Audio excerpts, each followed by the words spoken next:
안녕하세요. 저는 일산에 거주하고 있는 30대 여성입니다. 제 이야기는 그동안 남들에게는 하지 못했지만 이곳은 익명이기에 용기를 빌려 글을 써봅니다. 저희 집은 어렸을 때 찢어지게 가난했어요.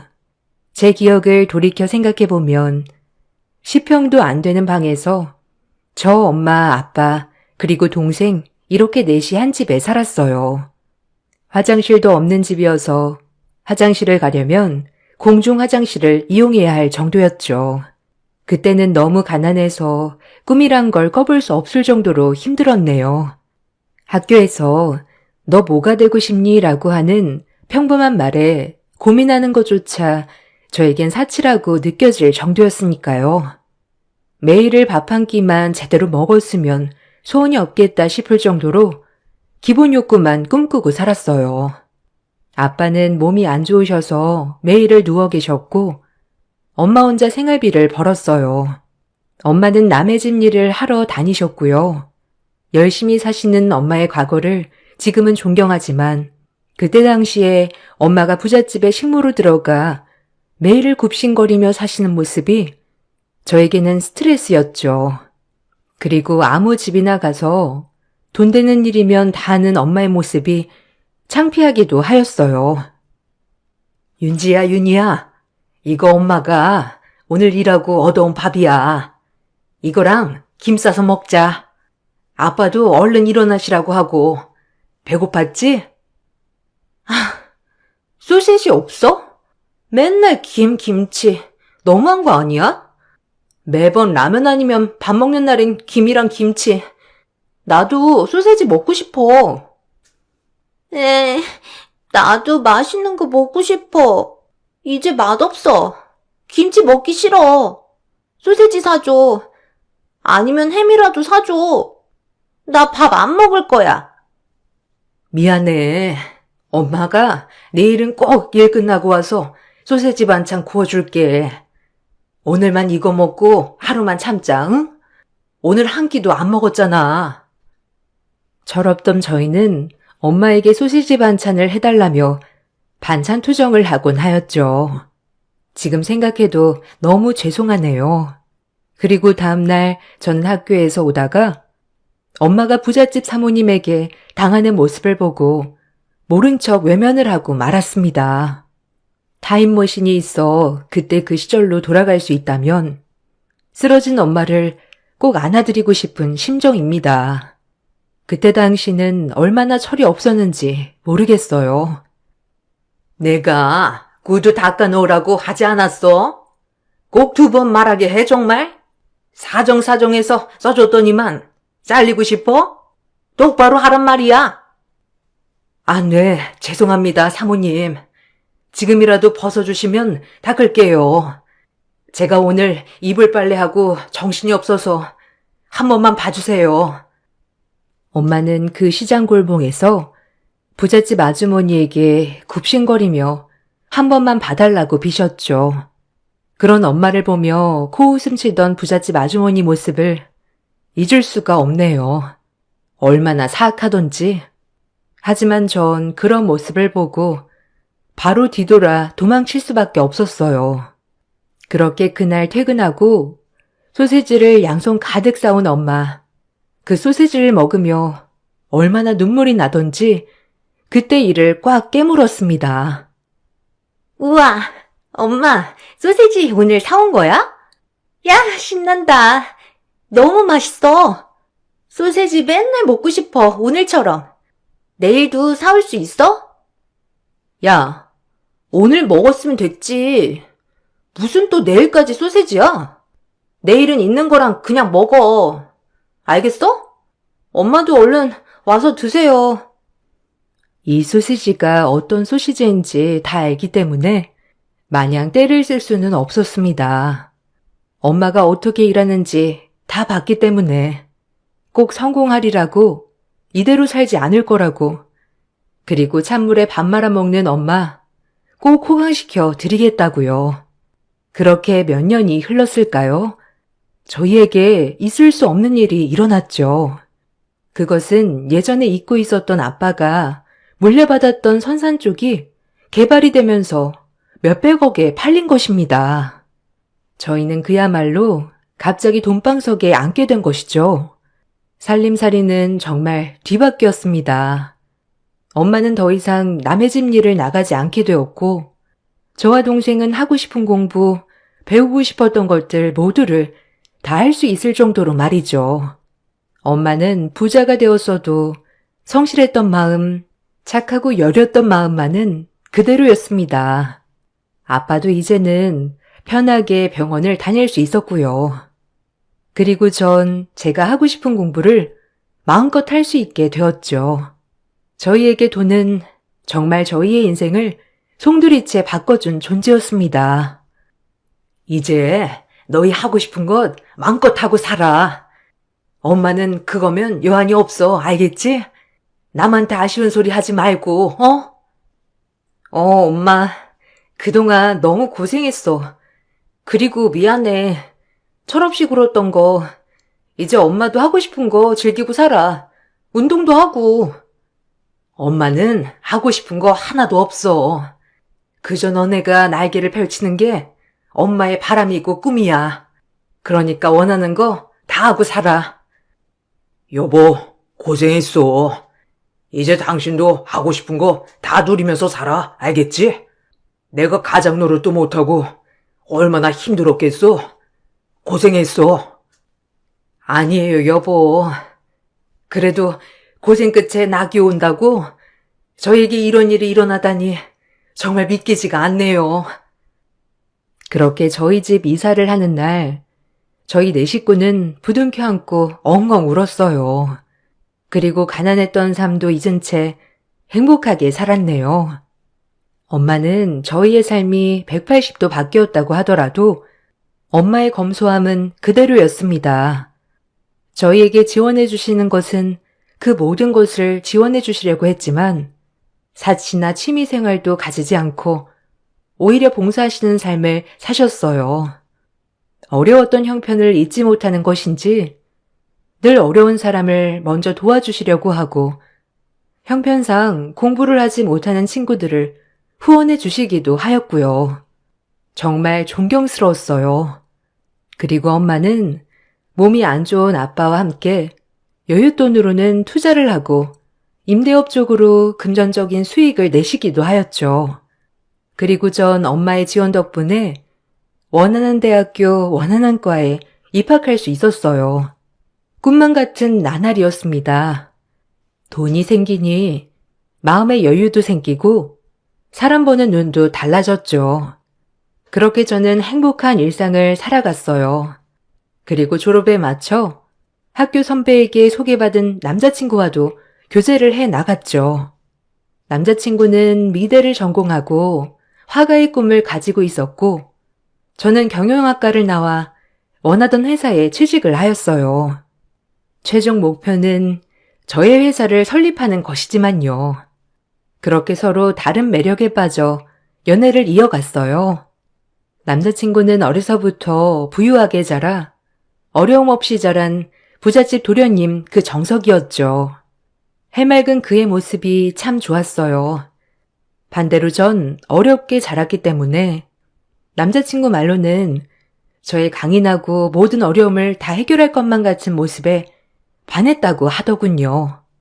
시간이 지나고 저희는 당연한 수순으로 결혼을 약속했습니다. 남자친구 부모님을 처음 뵌 날이 아직도 떠오르네요. 얘기 많이 들었어. 어머, 얼굴도 예뻐라. 지금 연구원이라고 했죠? 난 우리 아들 예체능 시켰지만 결혼할 사람은 반듯한 회사를 다니길 바랬거든. 그래서 우리 윤지 씨가 너무 꼭 마음에 들어. 그래, 부모님은 뭐 하시고? 얘기는 대충 들었는데. 아, 네, 안녕하세요. 처음 뵙겠습니다. 저도 현수 씨한테 말씀 많이 들었어요. 아버님, 어머님 두 분 다 임대업 하세요. 어머, 그렇구나. 난 우리 윤지 씨가 너무 마음에 들어서 하루라도 빨리 결혼시켰으면 하는데 어때 윤지는? 저야 이렇게 좋게 봐주시는 게 너무 감사하죠. 예쁘게 봐주셔서 감사합니다. 네, 그럼 저도 하루라도 빨리 부모님께 말씀드릴게요. 어머님은 처음 본 저에게 친절히 잘해주셨죠. 남자친구의 밝은 모습이 어머님을 쏙 빼닮았구나 생각하며 좋았어요.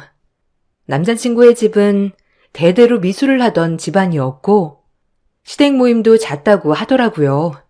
만나면 서로 미술 작품을 논평하거나 같이 미술관을 가거나 한다고 했죠. 그리고 시어머니가 골프를 좋아해 종종 골프 모임도 갖기도 했고요. 저도 취미가 골프여서 어머님이 이 부분을 참 마음에 들어 하셨어요. 저도 어머니와 같은 취미를 가지고 있다는 생각에 내심 한편으로 좋았습니다. 그렇게 일사천리로 결혼 얘기가 나왔어요. 전 집에 가는 길 떨리는 발걸음으로 빨리 엄마에게 얘기를 해줘야겠다고 생각하며 갔어요. 오늘 남자친구네 집에 간다더니 잘 만나고 왔어? 어땠어? 우리 딸이야 뭐 어딜 가도 빠지지 않지만 말이야. 그 집 어머님이 나 참 마음에 들어 하시더라고. 엄마 아빠 뭐 하시냐고 물어보시고 임대업 하신다고 하니까 그러냐고 그냥 그런 거 물어보고 뭐. 근데 애초부터 마음에 들어 하시는 것 같아.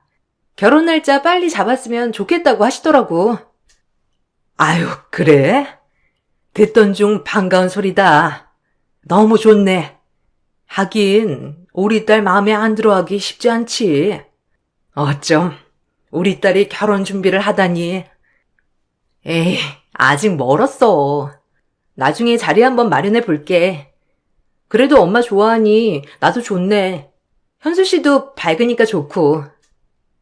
그래. 천천히 자리 만들어 보자.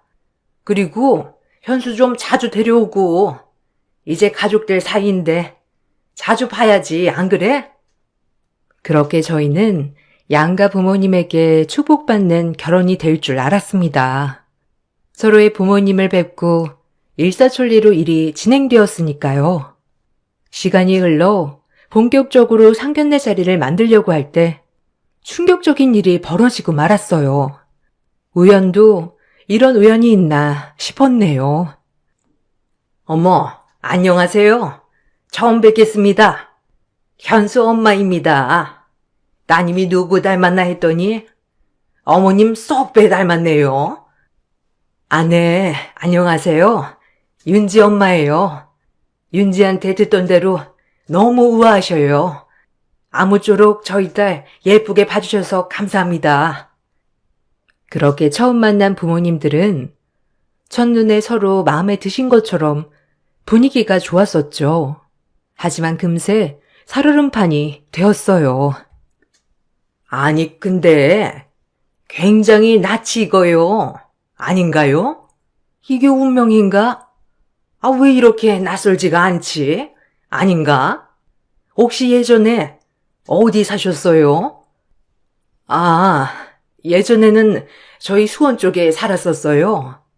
그리고 애들 고등학교쯤에 일산 쪽으로 이사 왔는데 혹시 연고가 있으신가요?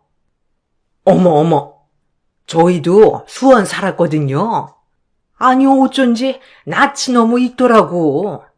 아니, 실례가 안 된다면 혹시 저 알지 않나요? 엄마는 더 이상 말을 할 수 없었고 시어머니는 엄마가 말이 없자 확신하시는 듯 말을 이어나가셨죠. 하필이면 이라고 생각했네요. 아니, 수원댁 아니에요? 아니, 진짜 이게 무슨 일이야? 그때 왜 갑자기 이사 가고 일도 그만두고. 맞죠? 수원댁? 네. 사모님 잘 지내셨어요?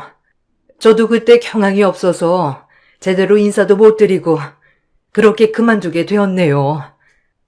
아니, 그럼 윤지 엄마가 수원댁이었어? 아니, 근데 무슨 로또라도 맞았나? 어떻게 이런 일이 있어? 어머님, 저희가 그때 가지고 있던 땅이 개발되면서 이사 오게 된 거예요. 그리고 수원댁이라고 하시니까 좀 불편하네요. 그래, 엄마. 장모님한테 무슨 실례야, 그게. 미안해, 윤지야. 죄송해요, 장모님. 그 얘기는 나중에 하고 결혼식 얘기할게요. 아니, 왜 그러니? 반가워서 그런 건데. 어머, 그랬구나. 아니, 난 그때 수원댁이 막 일하게 해달라고 했었잖아. 근데 갑자기 그만둔다길래 진짜 의아했거든. 내가 얼마나 잘해줬어, 안 그래? 그래도 우리가 인연인가 봐요. 애들도 나눠갖고. 아유, 어떻게 세상에 이럴 수가? 아, 그러게요. 아무쪼록 저희 딸 잘 부탁드립니다. 전 그거밖에 바랄 게 없어요. 저희 딸은 배운 것도 많이 배웠고 저랑은 완전히 다르니까 그저 예쁘게 봐주시면 감사하겠습니다. 저도 현수 제 아들처럼 생각할게요. 현수 잘 키워주셔서 감사해요. 어머, 그럼. 수원댁이 우리 집에서 얼마나 열심히 일했어, 안 그래? 윤진애가 잘해줄게, 걱정 마. 아, 그나저나 우리 애들이랑 별개로 번호 좀 교환하자. 따로 만나고 그러자고. 내가 옛날 얘기할 사람이 자기밖에 더 있어. 번호 좀 알려줘봐. 시어머니는 상견례장에서 저희 엄마에게 지속적으로 반말을 하시며 예전 엄마의 모습을 끄집어내셨죠. 정말 불쾌했습니다. 저희 엄마는 저한테 혹여나 영향이 갈까 그냥 시어머니에게 내내하며 번호를 고스란히 주었죠. 정말 속이 부글부글 끓었습니다. 수원댁, 내가 연락할게. 따로 만나자고. 윤지랑 현수는 그럼 다음에 보고. 어머, 웬일이니, 진짜? 인연이다. 네, 그럼 들어가세요. 현수도 들어가고. 오늘 식사 너무 즐거웠습니다. 안녕히 가세요. 그럼 이만. 상견례는 끝이 났지만 정말 기분 나쁜 시간이었습니다. 내색하지 않는 엄마를 보고 있자니 속이 부글부글 끓고 답답했죠. 아니 엄마, 사모님이 뭐야 사모님이? 엄마가 무슨 예전에 남의 집 살림하던 사람인 줄 알아? 오히려 그게 더 날 위축되게 만든다는 거 몰라서 그래? 어려웠던 시절에 뭘 못해. 지금은 잘 살고 있으면 되지. 사모님이라니, 나 진짜 기분 나빴어. 아휴, 미안해 우리 딸. 엄마는 혹시라도 너 시어머니한테 애초부터 찍힐까봐 그랬지. 가뜩이나 내 딸이라고 너 만만하게 보는 것 같은데. 어휴, 하필이면 현수가 그대가 아들일 게 뭐냐? 엄마 때문에 너만 곤란하지? 미안해. 그러려고 그런 게 아닌데. 엄마가 뭐가 미안해. 난 엄마의 태도에 화가 났던 건데. 앞으로 현수 어머니한테 사모님이라고 하지 마. 사돈이라고 해. 알겠어? 그리고 어머님이 자꾸 엄마한테 수원댁이라고 하면 내가 가만 안 있을 거야. 알겠어? 그러니까 엄마도 위축되지 마. 절대. 엄마에게 질러놓고 나니 미안하기도 하면서 착잡했네요. 하필 이런 인연으로 만날 게 보람이라고 생각했죠. 그리고 남자친구에게 단단히 일러 두었습니다. 다신 시어머니가 우리 엄마 무시 못하게 단속 좀 해달라고 말이죠. 남자친구도 어찌나 미안해 하던지. 상견례 때 나 너무 기분 나빴어. 현수 씨도 보고 느꼈겠지만 어머니 어떻게 우리 엄마한테 수원댁 하면서 말을 놓으실 수가 있어? 미안해. 나도 그날 엄마한테 가서 뭐라고 했어. 아휴, 엄마는 너무 반가워서 그랬다는데 그래도 나도 민망하더라고. 어려울 때 무슨 일이든 못해. 남한테 피해 안 주고 우리 열심히 키운 엄마인데 어떻게 그렇게 하대하시지? 나 진짜 어머님 다시 봤어. 내가 다신 이런 일 없도록 할게. 진짜 미안. 어머님 마음 많이 상하셨으려나? 아, 진짜 미안하다. 내가 뭐라고 할 말이 없어. 엄마야 뭐 그냥 나한테 내색 안 하시지. 그래도 꼭 어머님 조심시켜줘. 자기한테 약속받아야겠어. 이 부분에 있어서. 그렇게 말도 많고 탈도 많았던 상견례로 인해 심적으로 불편한 부분이 많이 생겼던 날이었네요. 저희는 이런 일이 다신 생기지 않겠지라고 생각하며 결혼을 이어나갔습니다. 시어머니는 남자친구에게 단단히 혼이 났는지 엄마 이야기를 하진 않았고요. 저희 둘 다 여유 있는 집이었기에 원하는 곳에 신혼집도 마련하고 일사천리로 결혼이 진행되었어요. 그렇게 결혼식 당일이 되었고 전 신부 대기실에 있어서 몰랐지만 시어머니는 결혼식장에서 또 개념 없는 행동을 하였다고 들었죠. 동생이 얘기해준 바로는 시어머니의 개념 없는 행동에 제 남자친구와 시아버님마저 큰 소리를 쳤다고 하더라고요. 어머, 왔구나. 고마워. 바쁠 텐데 이렇게 직접 와주고. 아, 맞다. 저기 신부 쪽 엄마 혹시 기억나? 왜? 그 예전에 우리 집 식모살이하던 수원 때. 자긴 자주 와서 알잖아. 나 진짜 뒤집어질 뻔했다니까. 어떻게 이런 우연이 있어? 나 진짜 놀래가지고. 어머머머, 수원 때? 아니 그럼 사돈인 거야 둘이? 어머 웬일이니 진짜? 인연이다 정말 자기야. 아니 근데 신수가 환해졌네.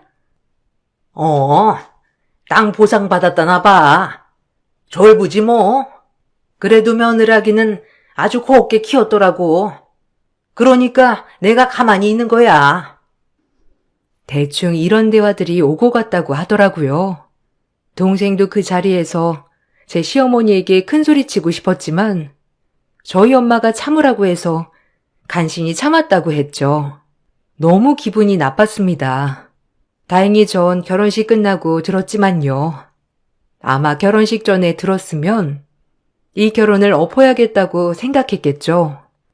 그렇게 결혼식장에서마저 하객들에게 우리 엄마를 모욕하신 것을 보니 가만히 있으면 안 되겠다 생각했어요.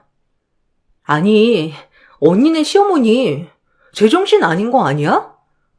나 진짜 그날 가만히 있으려다가 엄마가 하도 참으라 해서 참았어. 알아? 너 말 사실이야? 엄마 얼마나 상처받았을까. 진짜 미치겠네. 내가 단단히 일러둘게. 너도 그만해. 나도 심란하니까. 아니, 지네는 뭐가 그렇게 잘났대? 우리 집보다 낫대? 예전 과거 가지고 계속 들추는 거 보니까 지금 영 형편없는 거 아니야? 그만해. 내가 단둘이 칠게. 지친다 나도 진짜. 넌 엄마나 신경 써줘. 마음에 상처 안 받으시게. 혹시 또 내 걱정하실라. 결혼식이 끝나고도 이 부분에 있어서 확실히 넘어가야 할 것 같아 대놓고 시어머니께 말했어요. 다신 그러지 마시라고. 어머님, 다 들었어요. 엄마는 내색하지 않으시는데 동생이 옆에서 너무 기분 나빴다고 하더라고요. 근데 자꾸 하객들한테 저희 엄마 소원댁이라느니 하면서 하는 거 자체가 무시하는 거 아닌가요? 상견례장에서도 느꼈는데 좀 아닌 것 같아서요. 어머, 누가 그래? 네 동생이? 예, 오해다. 난 그냥 수원댁 아는 사람이 방문했길래 인사하라고 한 건데 참나 누가 보면 내가 일부러 그런 줄 알겠어 아주. 그냥 반가워서 인사나 하라고 그런 건데 그렇게 마음을 모르니? 너무한다 너도. 참 쪼르르 와서는. 아니요 어머님. 아무렇지도 않게 내뱉은 한마디가 저희 엄마는 상처가 되실 수 있잖아요. 그냥 조금만 배려해달라고 하는 거예요. 그래, 윤지 말이 맞아. 엄마 좀 선 넘을 때가 많잖아. 그날도 아빠가 화도 냈고 그만하라고. 그냥 어머님한테 예의 있게만 해줘. 아이고, 억울해, 진짜. 이게 그렇게 결혼식 끝나자마자 나한테 눈 부라리면서 할 얘기냐? 나는 너네 신혼여행에서 온다고 아침부터 진수성찬을 차려놨더니 아유, 진짜 억울하다. 아들이나 며느리나 아유, 누가 내 마음 알아줄꼬? 죽어야지 진짜. 아유. 어머니, 그런 뜻은 아니고요. 다음부터는 조심해 주십사 말씀드린 거예요. 다른 뜻은 없어요. 그냥 조금만 신경 써 주세요. 어머니는 조금이라도 뭐라고 하려고만 하면 그런 뜻 아니었다, 순수한 뜻이었다고 애둘러대는 통에 더 이상 말하지 못했습니다. 그래도 이제 같이 만날 일은 당분간 없으니 서로 불편한 일은 없다고 믿었네요. 이 부분만 아니면 어머님도 딱히 저에게 스트레스 주시는 분은 아니었기에 참았죠. 그리고 남편도 잘해주었고요. 전 제 일을 열심히 했고 남편도 본인의 분야에서 열심히 해나갔습니다. 친정엄마도 별다른 말씀이 없으셨기에 그렇게 잊혀가고 있었죠. 어느 날 어머님은 저에게 2주 뒤에 시댁 모임을 가질 건데 참석할 수 있냐고 물었습니다. 저와 남편도 결혼하고 처음 맞는 시댁 모임이었기에 당연히 참석한다고 하였어요. 그날 일이 터졌죠. 우리 23일에 골프장 갈 건데 윤지랑 현수 올 수 있지? 윤지 취미가 골프라고 했나? 엄마랑 같이 한번 쳐보자. 아, 네. 골프 좋아해요. 잘은 못하긴 하는데 그래도 엄마가 골프를 좋아하셔서 종종 같이 쳤었거든요. 그래서 저도 좋아하게 되었어요. 어머, 어머님도 골프 좋아하시니? 그럼 같이 가자. 얼마나 좋아. 사돈 본 지도 오래됐고, 안 그래? 작은 엄마네도 오실 거라 이 기회에 한 번 더 얼굴 보면 좋지. 내가 전화할까? 우리 잘 가는 골프장 있거든. 어머, 잘 됐다. 너무 좋네. 순간 괜히 말했다 했어요. 괜히 엄마 얘기를 꺼내서 또 엄마 불편하게 시어머니를 마주해야 한다고 생각하니 마음이 찝찝했죠. 아, 엄마는 이제 많이 치시진 않아서 아마 오셔도 잘 못하실 수도 있어요. 그냥 저희끼리 가요, 어머니. 어머, 원래 자주 봐야 친해지는 법이야. 내가 전화할게. 오랜만에 사돈 얼굴도 보고 얼마나 좋아. 너네가 그날 필드 나갈 옷 사줄까? 아, 아니요. 많아요. 괜찮습니다. 그럼 2주 뒤에 현수 씨랑 같이 필드에서 뵐게요. 저희 엄마 만약 시간 괜찮으시면 저희가 모실게요. 그래. 어여 가봐. 늦었다. 그날 보자꾸나. 어머, 골프 연습 좀 해야겠는데 우리 며느리 보여주려면. 그렇게 찝찝한 기분을 뒤로한 채 집으로 돌아갔습니다.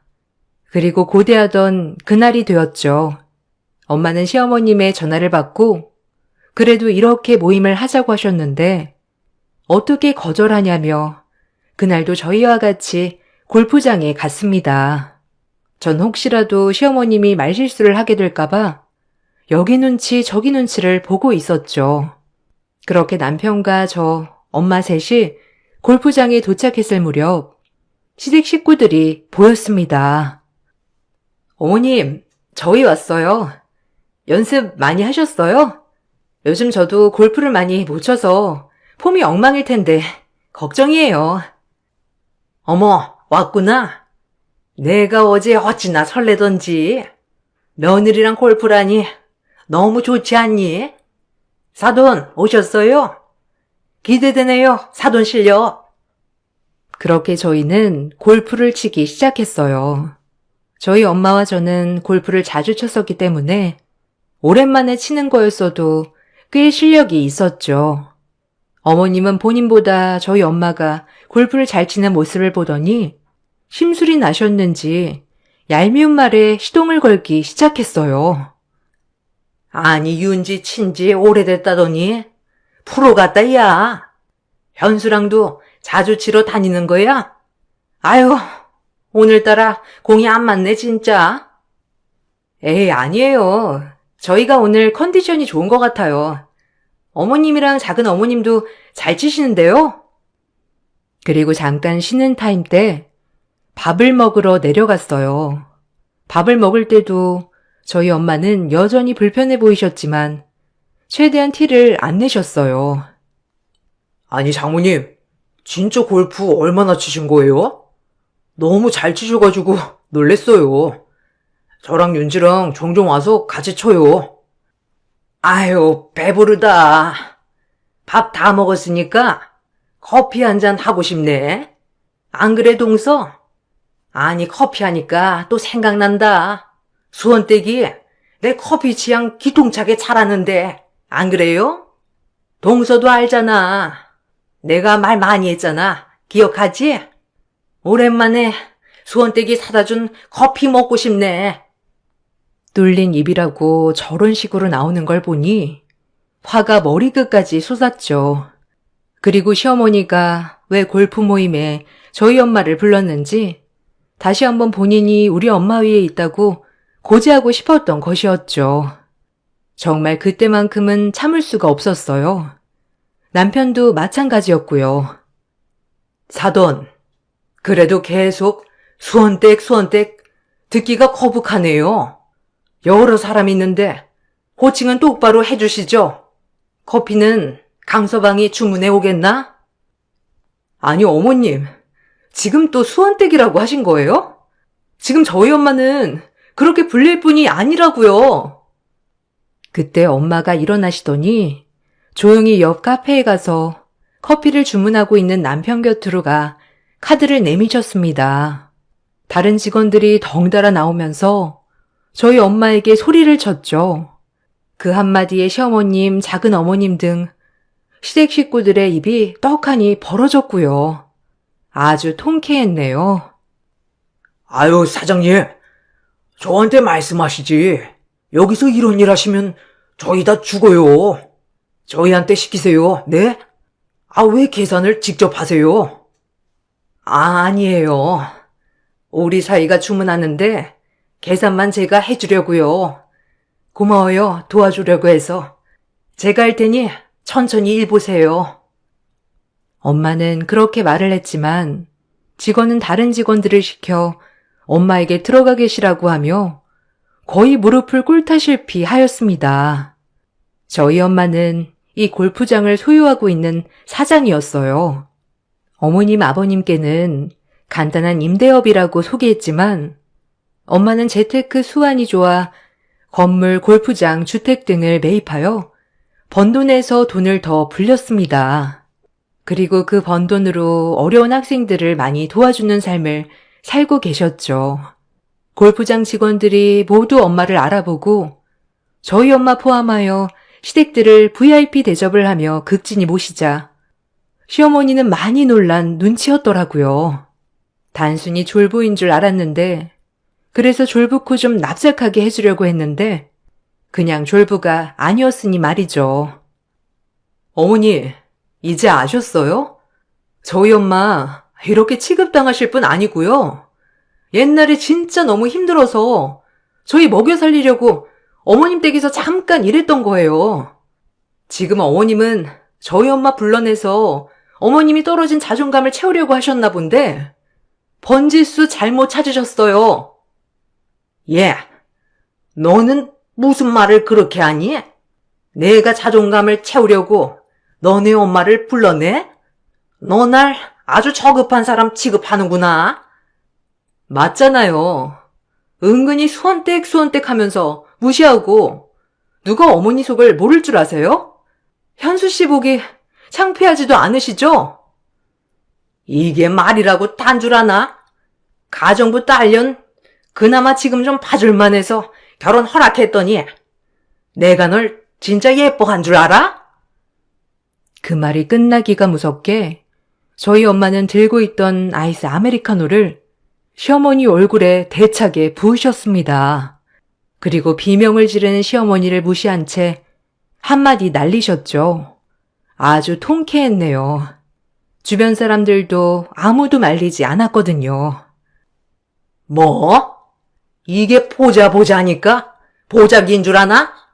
너 내가 참고 있었던 거는 우리 딸이 네 며느리기 때문에 혹시라도 나 때문에 밉보이지 않을까 전전긍긍했던 거야. 네가 불러내도 정말 유치하고 싫었지만 어쩔 수 없이 나온 거야, 알아? 누가 네 속셈 모를 줄 알아? 은근 사람들 앞에서 깔보고 무시하고 세상에 돈 없어서 내가 너 돈 훔친 것도 아니고 내가 우리 딸들 밥 먹이려고 네 집에서 일한 건데 그게 그렇게 지금까지 조롱거리니? 이 저급한 것! 현수를 봐서라도 아무 말 안 하려고 했는데 감히 내 딸한테 딸년? 가정부 딸? 무식하고 저급한 싸구려 같으니라고? 네 아들 새끼보다 내 딸이 더 배우고 공부도 많이 했고 직업도 좋아. 알겠어? 어딜 비벼 감히? 그 말이 끝나자 직원들은 달리와 엄마에게 괜찮으시냐며 물어보며 엄마를 감싸주셨죠. 제 남편도 아무 말도 없더군요. 사장님, 끌어낼까요? 말씀만 해주시면 이 사람 골프장에서 끌어내겠습니다. 말씀만 해주십시오. 그리고 조용히 해주세요, 당신은. 이것들이 단체로 미쳤나? 너 내가 누군지를 알아? 감히 나를 끌어내려고 들어? 미친 거 아니야? 내가 여기 얼마나 자주 오는데? 아니요, 괜찮아요. 엄마 가자. 더 이상 상대하지 마. 그리고 자기도 오려면 지금 와. 자기도 보니까 알겠지? 어머님이 우리한테 어떤지. 같이 나가자. 엄마, 집에 제가 따로 들릴게요. 지금은 장모님이랑 윤지 마음 좀 추슬러 줘야 할 것 같네요. 현수, 너는 이리 안 와? 어딜 간다고 하는 거야? 네가 내 아들인데 내가 이 꼴을 당했는데 지금 그냥 간다는 거야? 엄마를 두고? 남편은 크게 한숨을 쉰 채 엄마와 저를 챙기고 짐을 챙겼습니다. 앞에서 시어머니가 고래고래 소리를 질러댔지만 아랑곳하지 않았어요. 그렇게 남편, 저 엄마, 이렇게 셋은 골프장을 빠져나와 엄마네 집으로 향했어요. 엄마는 차에 타자마자 사위에게 한마디 하셨어요. 현수야, 내가 참았어야 했는데 나한테 그렇게도 좋은 게 좋은 거라고 넘기려 했는데 우리 딸한테 그런 식으로 말하니까 너무 화가 나서 참을 수 없었어. 아니요, 장모님. 마음 충분히 이해합니다. 저희 엄마가 지나치셨어요. 제가 대신 사죄드립니다. 죄송해요, 어머님. 엄마, 미안해. 엄마는 하나도 잘못한 거 없어. 다 내 잘못이지 뭐. 시어머니랑 엄마랑 직접적으로 안 부딪히면 된다는 아니란 생각에. 그런 말 마라. 엄마는 그래도 다 너 생각해서 온 거니까. 그렇게 엄마 깔보더니 이기에 아주 잘 됐어. 다신 무시 못할 거야.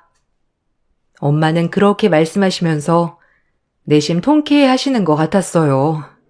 그리고 시어머니에겐 그날 밤 부재중 전화만 14통이 왔죠. 남편과 전 받지 않았습니다. 그리고 철저히 무시했죠. 다행히 남편도 저의 편이 돼주었기 때문에 결국 시어머니는 저에게 사과를 하셔야 했습니다. 그게 진심인지 거짓인지 모르겠지만요. 그래도 저희 엄마와 저에게 사과를 해주어서 마음은 좀 살 것 같았어요. 미안하다. 언제적 수원댁인데 지금 너무 잘 사는 모습을 보니 내가 배 아파서 그랬나 보다. 참, 나도 내가 왜 그랬는지 미안해, 아가야. 그리고 어머님께 미안하다고 꼭 전해주렴. 내 전화는 통 받지 않으시니 어쩌겠니? 나 반성 많이 했어. 어머님이 반성 많이 하셨다니 다행이네요. 저희 엄마도 화가 풀리면 받아주시겠죠. 어쨌든 현수 씨도 있고 하니까 저도 사과는 받을게요. 다신 안 그러셨으면 좋겠어요. 다음번에 한 번 더 저희 엄마께 무리하게 구시면 그땐 저는 어머님과 인연 끊을 거예요. 현수 씨도 동의한 얘기고요. 시어머니가 애걸복걸 사과하셔서 저도 남편을 생각해 사과는 받았어요. 그리고 저희는 남편만 겨우 왕래하지만 저에게 일절 강요는 안 하시네요. 저희 엄마는 아예 상종도 안 하시고요. 남편도 중간에서 힘들어하지만 자기 엄마 잘못이 훨씬 크다는 걸 알아서인지 자기 엄마 탓만 해서 봐줄만 하네요. 그나마 남편이 철저히 제 편이 돼주어서 버틸 수 있었습니다. 이 글을 쓰는 지금도 아직까지 엄마의 마음에 상처가 되지 않았을까 화딱지가 나지만 그래도 시어머니께 된통 본때를 보여주고 나니 그 기회에 잘했다고 생각이 드네요. 여러분도 혹시 답답한 일이 있거나 억울한 일이 있으면 꼭 참지 말고 뱉으시길 추천드립니다. 한편으론 착한 사람이 위너가 되는 세상이 아니더라고요. 착해도 할 말은 다 하고 살아야 상대편이 찍소리도 못한다는 걸 깨달았거든요. 안녕하세요. 저는 두 아이를 키우고 있는 40대 엄마입니다. 이곳에서 많은 사연들을 접하면서 세상에 이런 일들도 있구나 생각하고 있었는데요. 최근 저에게도 그런 일들이 발생했습니다. 저는 늦은 나이에 결혼을 했습니다. 남편과는 30대 때 맞선으로 만나게 되었어요. 처음에는 남편이 크게 마음에 든 것은 아니었지만 대화를 나눠보니 저와도 잘 맞을 것 같다 생각이 들었었죠. 남편과 연애를 시작하고 나서 저는 3개월 만에 결혼을 하게 되었습니다. 늦은 나이에 결혼을 하다 보니 좀 서둘러서 결혼을 하게 되었죠. 결혼을 하고 나서 크게 문제가 있었던 것은 아니지만 시댁 식구들과는 잘 맞지 않았습니다. 특히나 남편의 형수와는 맞는 부분들이 별로 없었어요. 저는 결혼을 하면서 시댁에 들어가 살았었는데요. 그때마다 트러블이 있었던 것은 아주버님의 아내였습니다. 동서, 어제 내가 입었던 옷 벌써 세탁했어? 네, 왜 그러세요? 아니, 내가 말도 안 했는데 왜 옷을 빨았어? 오늘 입으려고 했단 말이야. 아니, 빨래통에 넣어두셨길래 세탁했죠. 오늘 입으실 거였으면 밖에 두셨어야죠. 아, 그래도 한번 물어는 봐야지. 내가 이거 자주 입는 거 알지 않아? 그냥 세탁기에 넣어버리면 어떻게 해? 형님은 성실하게 집안일을 해도 나에게 불만이었고 그렇지 않았을 때에는 게으르다며 이야기를 하기 바빴어요. 그렇지만 아주버님 회사에서 일을 하고 있었던 형님은 집안일은 하나도 손을 대지 않았습니다. 심지어 자신이 먹었던 그릇조차 치우지 않았고 오히려 제가 그것을 보고 치우지 않으면 저에게 뭐라고 이야기를 하곤 했습니다. 아니, 내가 이거 먹은 지가 언젠데 아직도 안 치웠어? 형님, 그래도 자기가 먹은 건 자기가 치워야죠. 이건 저희 돌쟁이 아이도 크면 다 알아요. 동서, 집에 있으면서 이런 것도 안 하려고? 어머님이 불쌍해서 걷어준 건데 집안일은 알아서 잘해야지. 근데 나보고 이것까지 다 치우라 이야기를 하는 거야? 양심도 없네. 형님, 저희 돈 없어서 합가한 거 아니에요. 어머님도 연세가 많으시니까 모시려고 합가한 거라고요. 아니 누가 합가하대? 어머님 아직 건강한데 무슨 소리야. 동서 너무 뻔뻔하다. 아무튼 앞으로 집안일 좀 잘해. 결혼 전 남편의 말로는 형님은 자신에게 크게 관심이 없는 편이라고 했어요. 그런데 형님은 그동안 관심이 없었던 사이와는 다르게 마치 절친했던 하나밖에 없는 시동생을 빼앗은 사람처럼 저를 대하기 시작했습니다. 저는 그런 형님의 태도가 황당하고 어이가 없었지만 그래도 저는 형님에게 못되게 대하지는 않았어요. 동서, 너무 우리 시동생한테 무관심한 거 아니야? 서방님이 요즘 빼빼 마른 것 같네. 어머님이 뭐라고 안 한다고 지금 대충 살림하는 거야? 형님, 남편이 어디가 말랐어요. 결혼하고 살쪘다면서 요즘 운동하던데요? 아니, 몸이 약해지니까 운동하지. 동서 어머님 밥도 좀 신경 써. 어머님이 아무리 나이가 많아도 여러 가지 드셔야지. 그렇게 대충 밥상 차리면 금방 가라는 것밖에 더 있겠어? 어머님, 제가 삼시세끼 다 잘 챙겨드리고 있어요. 거기다가 간식까지 드리는데 어떻게 더 챙겨드릴까요? 아니, 자주 챙겨드리라는 게 아니라 양보다 질을 더 신경 쓰라는 거지. 암튼 알았어. 형님은 저희가 결혼할 때만 하더라도 맞벌이로 겨우겨우 생활을 하고 있던 상황이었어요. 아주버님이 밖에서 나돌고 사업을 한다면서 이리저리 벌려놓은 일들이 많다 보니 생활이 제대로 이어지지 않았다고 하더라고요. 그러다가 아주버님이 정신을 차리고 일을 시작하게 되었고, 그게 정말 잘 되어서 한 달에도 직장인 월급의 몇 배만큼이나 벌어들일 정도가 되었습니다.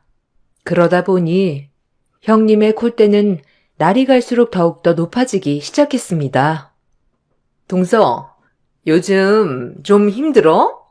아휴, 어머님한테 고기 좀 자주 사 먹이지 그랬어. 왜? 돈이 모자라? 말을 해야지. 돈 필요하면 언제든지 이야기하라니까. 우리 남편 요즘 사업도 잘 되고 좋더라고. 이게 다 나랑 결혼한 덕분이지. 네, 좋으시겠네요. 안 그래도 형님한테 물어보려고 했는데 저희 지금 사정이 안 좋아서요. 형님이 좀 집에 신경 좀 써주면 좋을 것 같아요. 그래? 아유, 우리 집은 맏며느리 없으면 안 된다니까. 형님은 계속해서 우리 앞에서 잘난 척을 했어요. 남편은 그런 형님의 태도에 콧방귀도 끼지 않았고 저 역시 관심이 없었답니다. 그도 그럴 것이 형님은 맏며느리라서 고생했다고 말했지만 남편의 말로는 결혼 이후 엄마에게 잘해준 적이 없다고 하더라고요. 아주버님, 일이 요즘 잘 되는 모양이야. 왜? 형수님이 자랑하지? 아니, 형님이 계속 이야기하더라고. 일이 잘 된다고.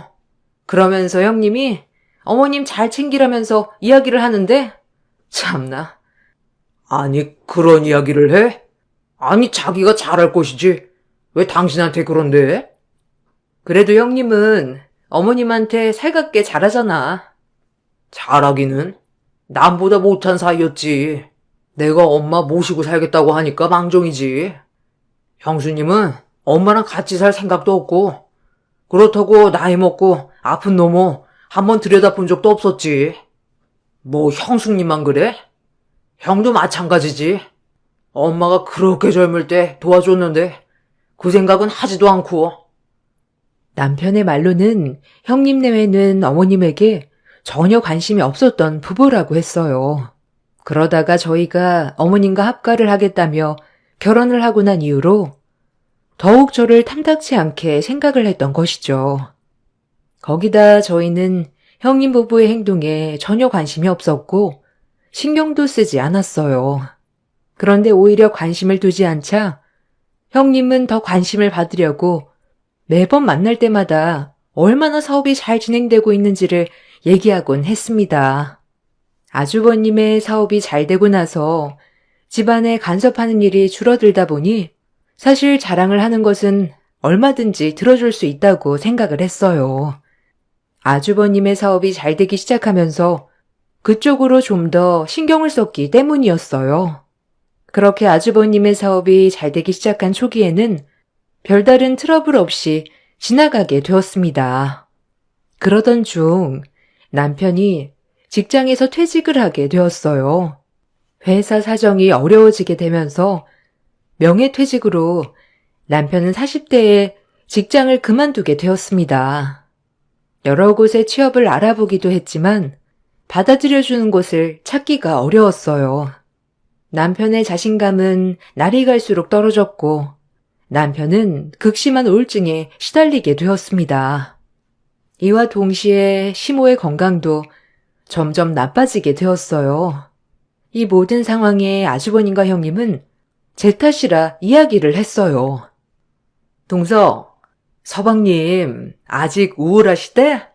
아니, 좀 쉬면 어때서 그래? 동서가 서방님한테 막 뭐라 한 거 아니야? 형님, 제가 뭐라고 그래요?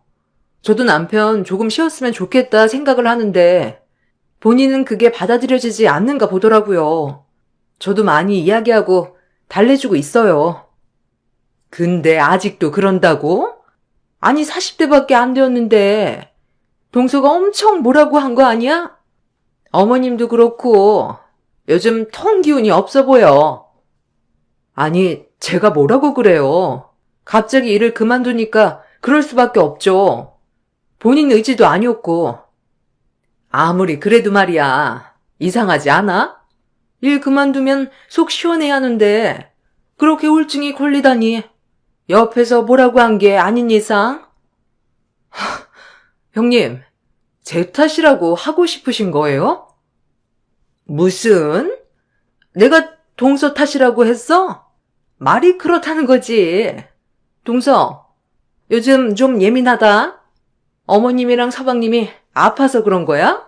이런 것도 다 자격지심이야.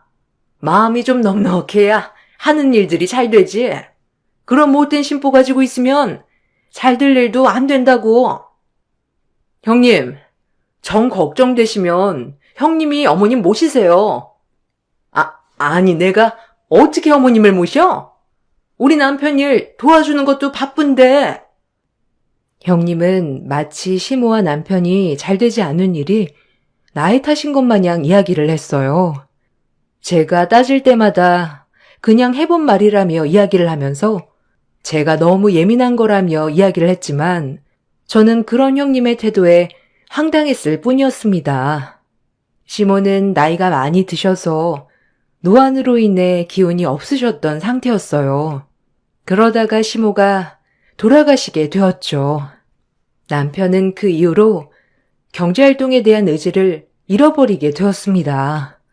시모의 장례식 날, 첫째 날의 시숙은 잠시 왔다 갔을 뿐 자리를 함께 하지 않았어요.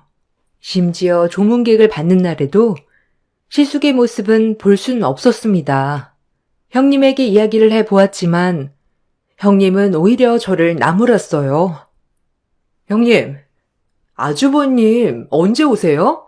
그래도 어머님 돌아가셨는데 마지막 가는 길은 보셔야죠. 동서, 아니 마지막 장례할 때만 오면 되지. 왜 이렇게 이야기를 해? 바쁜 사람 이것 때문에 오라가라 해야 되겠어? 사업이라는 게 다 그런 거지. 무슨 이런 일로 계속 오라고 해? 형님, 그래도 아주버님 어머님인데 끝까지 함께 해야죠. 아유, 동서. 사업도 안 해보고서 무슨 말을 해? 우리가 알아서 잘할 테니까 신경 쓰지 마. 어차피 여기 장례하는 비용도 우리가 내는 건데 그렇게 따지면 우리가 더 잘하는 거 아니겠어? 우리 아니면 여기서 장례나 제대로 치렀겠냐고. 형님은 마치 돈으로 모든 것을 해결하면 되는 듯하게 이야기를 했습니다. 그런 형님의 태도에 저는 기가 막혔지만 그렇다고 해서 어머님의 장례식 날에도 형님과 싸울 순 없다고 생각을 하고 꾹 참게 되었죠. 장례가 끝이 나고 나서 시숙은 마지막 어머님이 화장을 하시는 시간에만 볼 수 있었습니다. 저도 너무나 서운한 마음이 들었지만 남편은 형의 그런 모습에 더더욱 서운함이 들었던 것 같아요. 어머님께서 떠나고 난 후로 남편은 심한 우울증으로 공황장애까지 얻게 되었고 결국 경제활동을 더 이상 하지 못하는 상황까지 이르게 되었습니다. 그러자 저는 생계를 위해서 여러 가지 일을 시작했죠. 아침 일찍 요구르트 배달 일을 시작했고 그 후에는 다른 일을 하게 되었습니다. 다른 것보다 요구르트 배달 일은 처음에는 너무 고단했지만 하면 할수록 재미를 느낄 수 있었어요. 특히나 이른 아침에 부지런하게 일을 시작하는 사람들을 보면서 삶의 의지를 다질 수 있어서 좋았죠. 요구르트 배달을 마치고 나서도 다른 낫일을 하고 저녁에는 부업을 하면서 생계를 이어나갔습니다. 중간중간 힘든 날도 있었지만 아무리 도움을 요청해도 형님은 한 번도 도와주지 않았어요. 경제적으로 힘이 들었다면 이해라도 했을 테지만 아주버님네에는 매년 해외로 여행도 떠나고 외제차로 수시로 바꾸기도 했습니다. 심지어 어려운 지인을 위해서 투자도 했다는 소식을 듣게 되면서 가족이라 생각했던 것은 우리뿐이었구나 느끼게 되었어요. 살아가면서 많은 충격을 받기도 했지만 열심히 노력을 하다 보면 언젠가는 해뜰 날이 있을 거라 생각을 했었죠.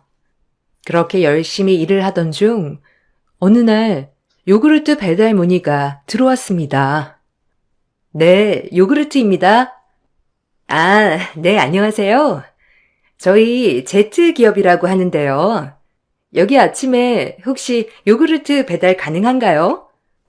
아, 제트 기업이요? 어떤 거 주문하시겠어요?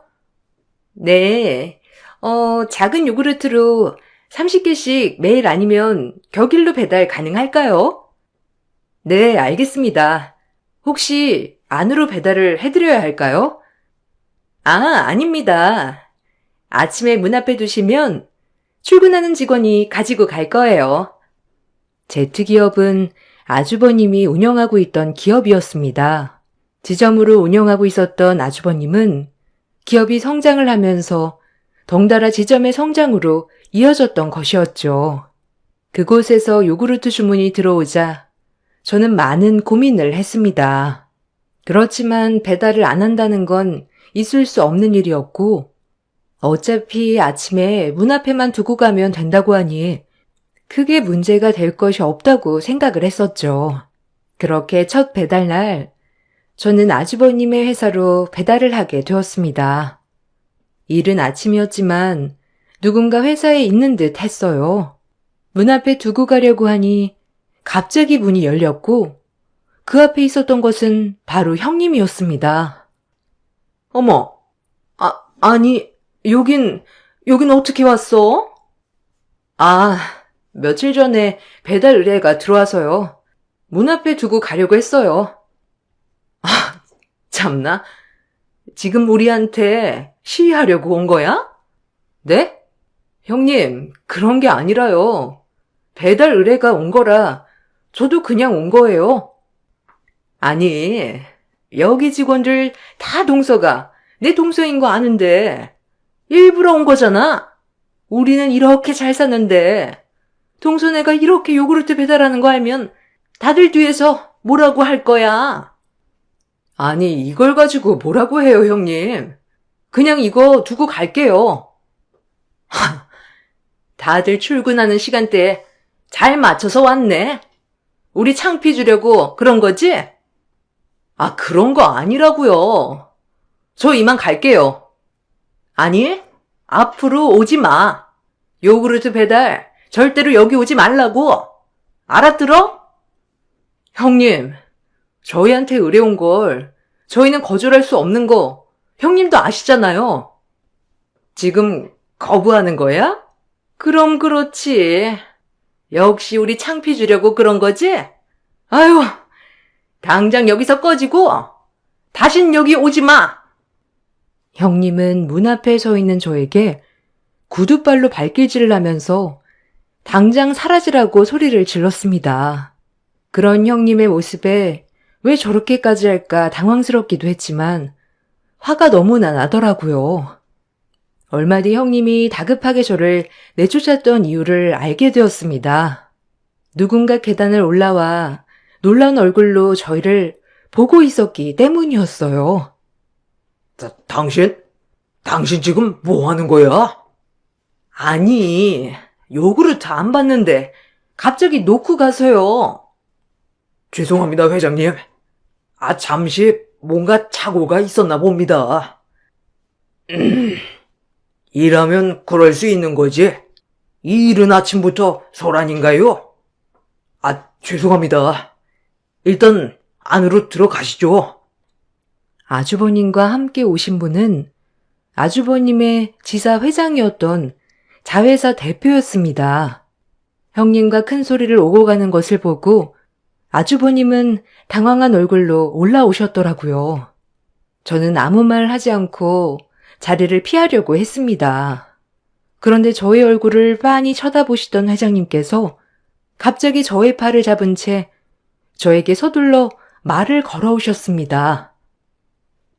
혹시 7살 때 미아가 된 적이 있지 않나요? 네? 아니 그걸 어떻게... 그럼 그때 있었던 곳이 희망 보육원인가요? 네, 맞아요. 아이고, 저 기억 안 나나요? 미정이라고 제 딸인데. 미정이요? 그때 그 미정이 말씀하시는 건가요? 네, 맞아요. 그때 저희 집에 미정이랑 같이 찾아오셨죠? 이렇게 만나네요. 그건 그렇게 찾아도 찾을 길이 없었는데. 회장님은 저의 손을 잡으면서 눈시울을 붉히며 이야기를 하셨습니다. 그 모습을 보고 아주버님과 형님은 당황한 표정을 지으셨죠. 저는 회장님의 이야기를 듣고 나서 깜짝 놀랐습니다. 저는 8살 때 지금의 부모님께 입양이 되었거든요. 7살 때 사고로 인해서 미아가 되었던 저는 부모에 대한 기억을 모두 잃은 상황이었습니다. 그대로 보육원으로 옮겨지게 되었죠. 생활을 하면서 여러 친구들이 들어왔지만 쉽게 친해질 수는 없었어요. 여러 친구들 중에서도 유일하게 친하게 지냈던 친구가 바로 미정이라는 친구였습니다. 그 친구는 보육원에 들어온 이후로 선생님들과 단 한마디도 하지 않았어요. 물론 친구들과도 이야기를 하지 않았었죠. 그렇지만 미정이는 저에게 자신의 비밀을 모두 털어놓았습니다. 너 왜 여기까지 오게 되었어? 나는 사실 왜 여기 왔는지 기억이 안 나. 선생님이 내가 기억을 찾으면 엄마 아빠한테로 갈 수 있대. 넌 다시 돌아가고 싶어? 왜? 엄마 아빠 만나면 좋은 거 아니야? 난 다시 가고 싶지 않아. 난 그곳이 너무 끔찍했어. 너 엄마 아빠 기억이 나? 왜 선생님한테 이야기하지 않았어? 난 거기서 미움받았어. 내가 뭐래도 엄마 아빠는 내 편이 되지 않았거든. 다시 돌아가도 똑같을 거야. 그냥 여기서 새로운 엄마 아빠 만나는 게 나을 것 같아. 왜 그렇게 생각해? 그래도 엄마 아빠랑 같이 있으면 좋은 거 아니야? 아니, 우리 집에는 할머니가 있는데 그 할머니는 나를 너무 미워해. 미정이는 저에게 놀라운 이야기를 해 주었어요. 할머니는 아들을 원하셨는지 미정이에게 매우 냉정하게 대하셨고 여자라서 쓸모가 없다는 이야기도 했다고 하셨죠. 그 얘기를 듣고 나서 엄마에게 말을 했지만 엄마는 전혀 반응을 하지 않으셨고 울기만 하셨다고 해요. 거기다가 엄마가 아빠에게 이야기를 해도 외면할 뿐 제대로 할머니에게 화를 내지 않았다고 하더라고요. 결국 이 가족에게서 더 이상 자신은 필요하지 않은 존재라고 생각한 미정이는 그대로 집을 나오게 되었고 아무런 이야기를 하지 않은 채 다시 입양이 되기만을 기다리게 된 것이라며 저에게 이야기를 했습니다. 저는 그런 미정이의 말을 듣고 마음이 너무나 아팠어요. 저는 기억하지도 못하고 있는 가족을 그리워하고 있었던 상황이라 미정이의 마음이 반대될 수도 있겠다 생각이 들었죠. 입양을 가기 전 저는 미정이에게 마지막으로 친부모를 만나러 가자며 제안을 하게 되었습니다. 미정이는 원하지 않았지만 저는 다음날 입양을 가야 하는 상황이라 지금이 아니면 기회가 없다고 이야기를 했죠. 그렇게 저는 미정이와 친부모의 집으로 향하게 되었습니다. 그동안 보육원으로 봉사를 오시는 분들이 작게 주었던 돈들을 모아 미정이의 친부모를 찾는데 사용을 했습니다. 겨우겨우 버스를 물어물어 알아보고 타고 나서 의심한 사람들에게는 할머니 댁으로 향한다며 이야기를 했습니다.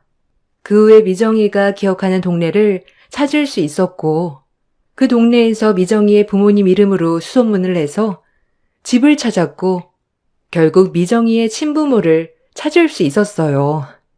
미정이는 제게 고맙다는 증표로 금팔찌를 선물로 주었어요. 그렇게 미정이의 집을 찾아가게 된 저는 그대로 다시 보육원으로 돌아왔죠. 그날 이후 저는 한 난임 부부에게 입양이 되었고 그때의 일은 점점 잊혀지기 시작했습니다. 그런데 바로 그 미정이의 아버지가 아주버님의 회사 대표였던 것이죠.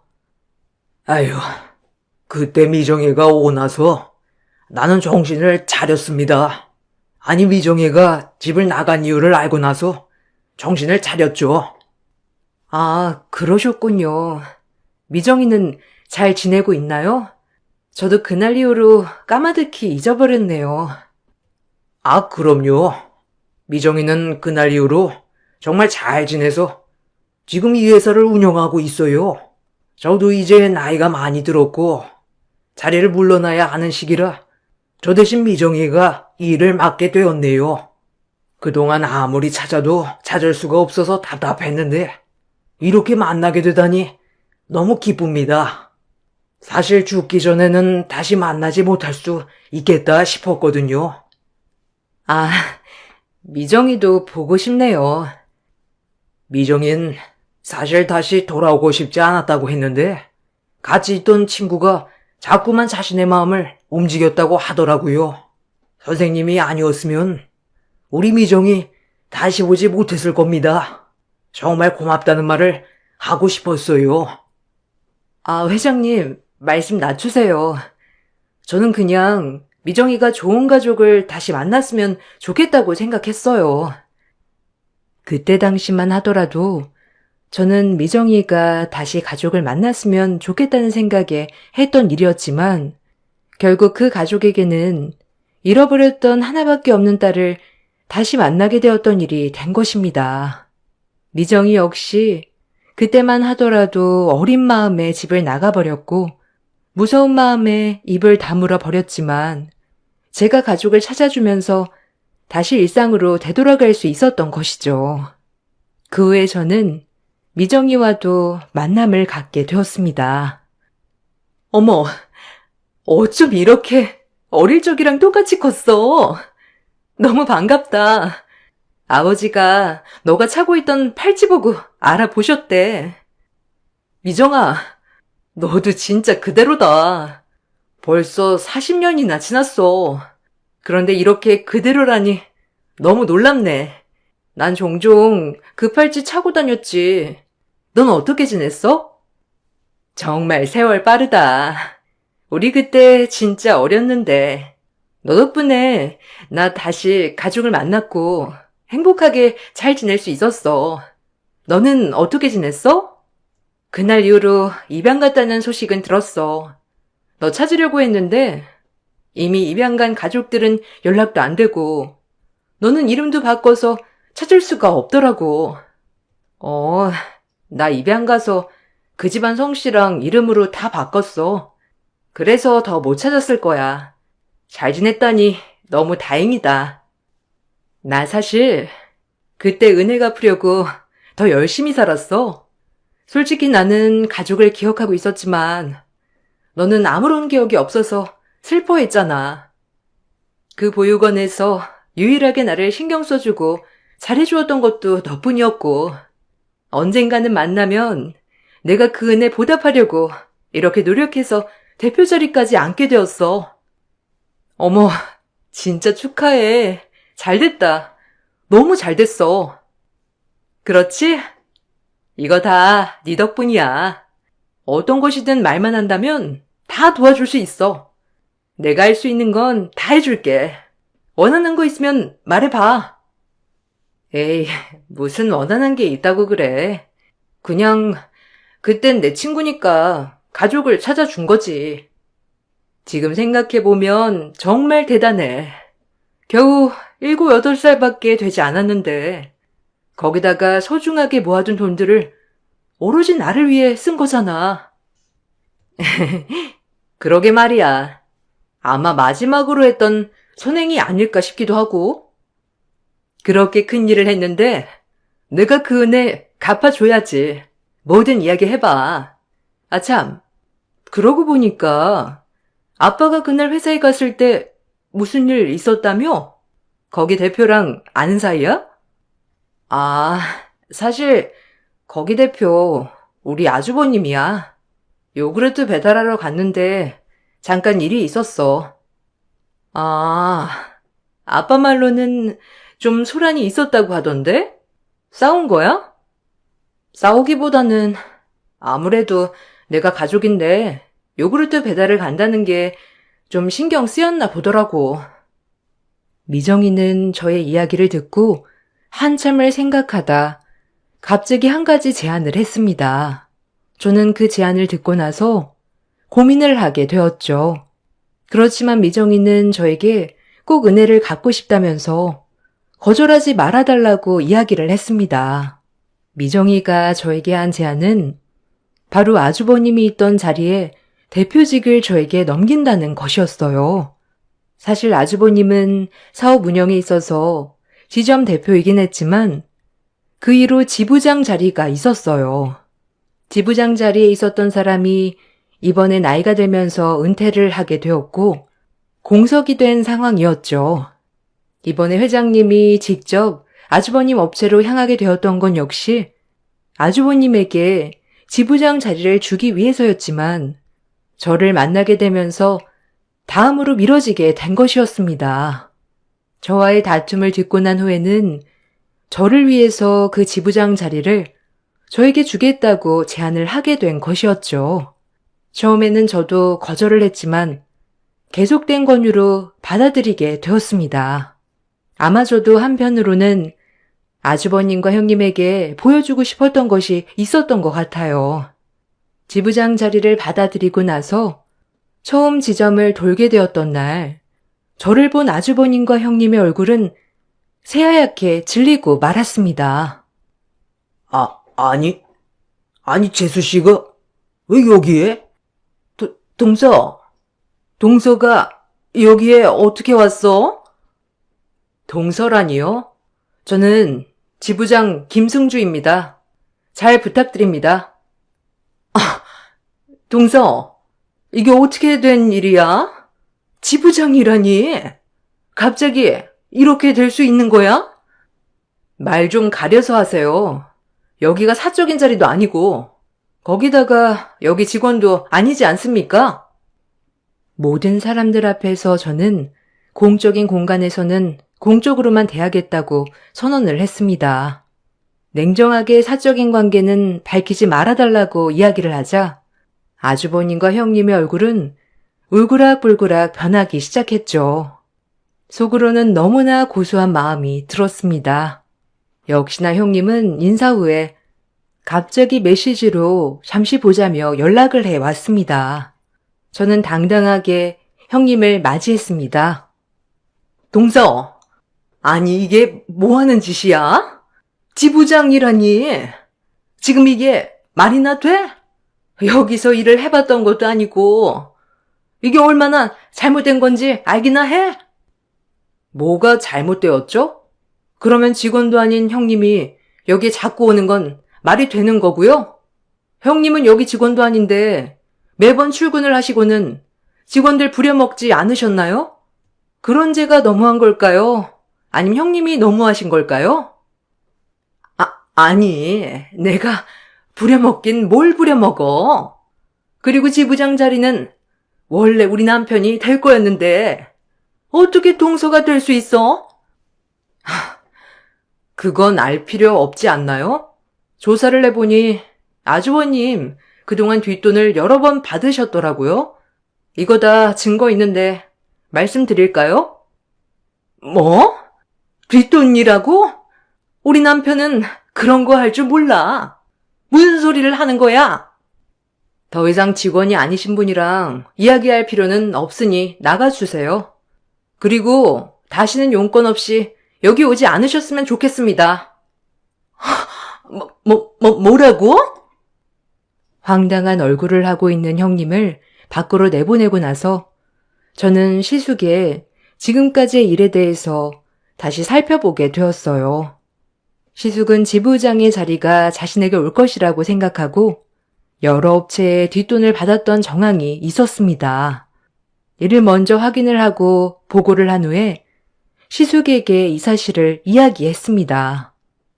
재수씨, 이거 너무한 거 아니에요? 아무리 그래도 가족인데 이런 치부를 좀 덮어줄 수 있는 거 아니냐고? 아주버님, 사건이 커도 너무 크잖아요. 거기다가 아직 지부장이 된 것도 아닌데 업체 측에서 이런 뒷돈을 받았으면 이후에 운영에도 지장을 받을 수밖에 없다는 거 아시지 않나요? 그래서 내가 지부장이 되어야 한다는 거였잖아요. 재수 씨가 지부장이 되면서 모든 일이 다 꼬였다고? 아주버님, 이건 제 탓이 아니고 아주버님이 더럽게 일한 탓 아닌가요? 뭐? 더럽게 일해? 사업 운영 한 번도 안 해본 주제에? 아는 사람 덕 봐서 지부장 되어놓고서는 그딴 말을 짓거려? 네, 어디 한번 두고 보세요. 어떻게 제가 운영하는지. 아주버님과 형님은 제가 낙하산으로 지부장이 되었다는 점에 분노했고 다른 지점에 이 사실을 이야기하면서 제 직위를 끌어내리고자 갖은 노력을 다했습니다. 그렇지만 저는 지부장이 된 이후에 열심히 노력을 했고 신제품 출시에도 적극적으로 노력을 했습니다. 처음에는 좋지 않은 여론들이 많았지만 회사 발전을 위해서 노력을 한 끝에 결국 매출로 이어지게 되었고 그러다 보니 다른 지점의 대표들에게도 인정을 받게 되었습니다. 그동안 밤낮으로 여러 일을 가리지 않고 했던 것이 저에게는 좋은 자양분이 되었던 것이죠. 뻔뻔한 태도를 보였던 아주버님과 형님은 사과를 해 왔습니다. 동서, 내가 미안해. 우리 남편 다시 대표직으로 복귀하면 안 될까? 지금 우리도 사정이 너무 힘들어가지고 취업하기도 쉽지 않아. 글쎄요. 그때 제 밑에서 일하기 싫다고 하신 건 아주버님 아니신가요? 거기다가 형님도 그 얘기에 동조했잖아요. 아니, 그건 내가 잘못 생각을 했어. 낙하산이라고 생각해서 잘 운영을 못할 거라고 다들 얘기를 했었거든. 그래서 그만두신 건 아니지 않나요? 그동안 저한테 해왔던 게 있으니 그랬던 거겠죠. 동서, 아니 왜 말을 그렇게 해? 미안해. 내가 미안하니까 우리 남편 좀 다시 복귀시켜줘. 저는 그럴 권한 없습니다. 그리고 이미 대표 자리는 다른 분이 하고 계시니 정 원하시면 직원으로 다시 취업하세요. 형님의 사과를 들으니 저는 더 화가 났습니다. 그렇게 어려웠던 시기에 도움을 줄 수 있음에도 불구하고 저희를 외면했던 아주버님과 형님이 생각났기 때문이었어요. 당장 아이들이 먹을 밥값도 없어서 쩔쩔매던 그 시기에 형님과 아주버님은 호화로운 생활을 즐기고 있었기 때문에 그때 생각으로 저는 용서해 줄 수 없었습니다. 그렇게 저는 더 독한 마음을 먹고 회사 생활을 이어나갔고 업계에서는 전국에서도 판매율이 높은 지점들을 보유하고 있습니다. 시숙과 형님과는 더 이상 연락을 하고 있지 않아요. 남편은 지속적으로 우울증 치료를 받으면서 다시 일상으로 되돌아가기 위한 노력을 하고 있습니다. 자신의 잘못은 결국 부메랑처럼 자기에게 돌아온다는 걸 알게 되었습니다. 모든 분들의 선의가 다시 축복으로 돌아오시길 바라면서 이만 글을 마치겠습니다. 감사합니다. 안녕하세요. 저는 5살 아이를 키우고 있는 30대 주부입니다. 저희 아이는 5대 독자예요. 아마 몇 대 독자라고 하면 지독하게 시집살이 하고 있겠다는 생각이 많이 드는데 저는 생각보다 행복한 결혼 생활을 하고 있습니다. 물론 결혼 생활을 하면서도 사건들이 굵직하게 있긴 했어요. 저도 여기 사연을 들으면서 감동도 받고 같이 화도 냈는데 아마 제 사연도 그 기가 막힌 사연들 중 하나가 될 수 있지 않을까 싶어서 이렇게 글을 써 봅니다. 사실 저는 결혼 전에 해외여행을 매년 갔었어요. 결혼에 대한 뜻도 없었고 평생 미혼으로 살아야지 하는 생각을 막연히 하고 있었죠. 남편과의 만남 역시 여행 동호회에서 만나게 되었어요. 남편도 여행을 정말 좋아했는데 그게 바로 집안 때문에 생긴 스트레스로 여행을 좋아하게 된 거더라고요. 남편은 4대 독자였고 누나 한 명이 있었어요. 집안에서는 얼른 결혼을 하라며 성하였는데 그것 때문에 남편의 스트레스가 심했습니다. 그러다가 여행을 다니면서 저를 만나게 되었고 저에게 큰 호감이 생기게 되었다고 해요. 저도 남편이 싫지 않아 연애를 시작하게 되었는데 연애를 하다가 남편은 저에게 조심스럽게 이야기를 하더라고요. 수진아, 저기 말이야. 내가 말하려고 했는데, 이게 말을 해야 되나 말아야 되나 나도 모르겠어가지고. 근데 그게 너한테는 부담도 될 수 있고 안 될 수도 있으니까. 경오빠, 무슨 일 있어? 무슨 말 하려고 이렇게 뜸을 들이는 거야? 그냥 속 시원하게 말해봐. 무슨 일인데? 그게 사실은 나 4대 독자야. 알지? 근데 진짜 내가 4대 독자라고 해서 뭐 특별한 게 아니라. 에이, 뭐야. 오빠, 나랑 결혼하려고 했어? 아니 그래도 결혼할 수도 있지 않나? 지금? 벌써? 나는 오빠랑 연애하고 있지. 결혼하려고 하는 건 아닌데. 괜찮아. 남자친구가 4대 독자면 어떻고 아니면 어떻다고. 그렇지? 그래도 혹시라도 결혼을 하고 싶어질 수도 있으니까. 그래서 말하는 건데. 우리 그런 거 전혀 압박 없어. 그러니까 꼭 참고해. 알았어. 그것 때문에 이렇게 뜸을 들였어? 오빠 진짜 4대 독자야? 신기하다. 내 주변에는 그런 사람 없었는데. 저는 그냥 남편과 연애를 할 때는 대수롭지 않게 생각했던 일이었어요. 남자친구가 4대 독자면 어떻고 5대 독자면 어떠리 생각을 했죠. 그때만 하더라도 결혼에 대한 생각이 딱히 없었기 때문에 크게 개의치는 않았던 것 같아요. 연애 1년을 하고 나서 남편은 속으로 결혼을 하고 싶다는 생각을 했었나 보더라고요. 어느 날 갑자기 시부모님이 동네에 오시게 되었다며 괜찮으면 같이 밥이나 한번 먹자고 이야기를 했답니다.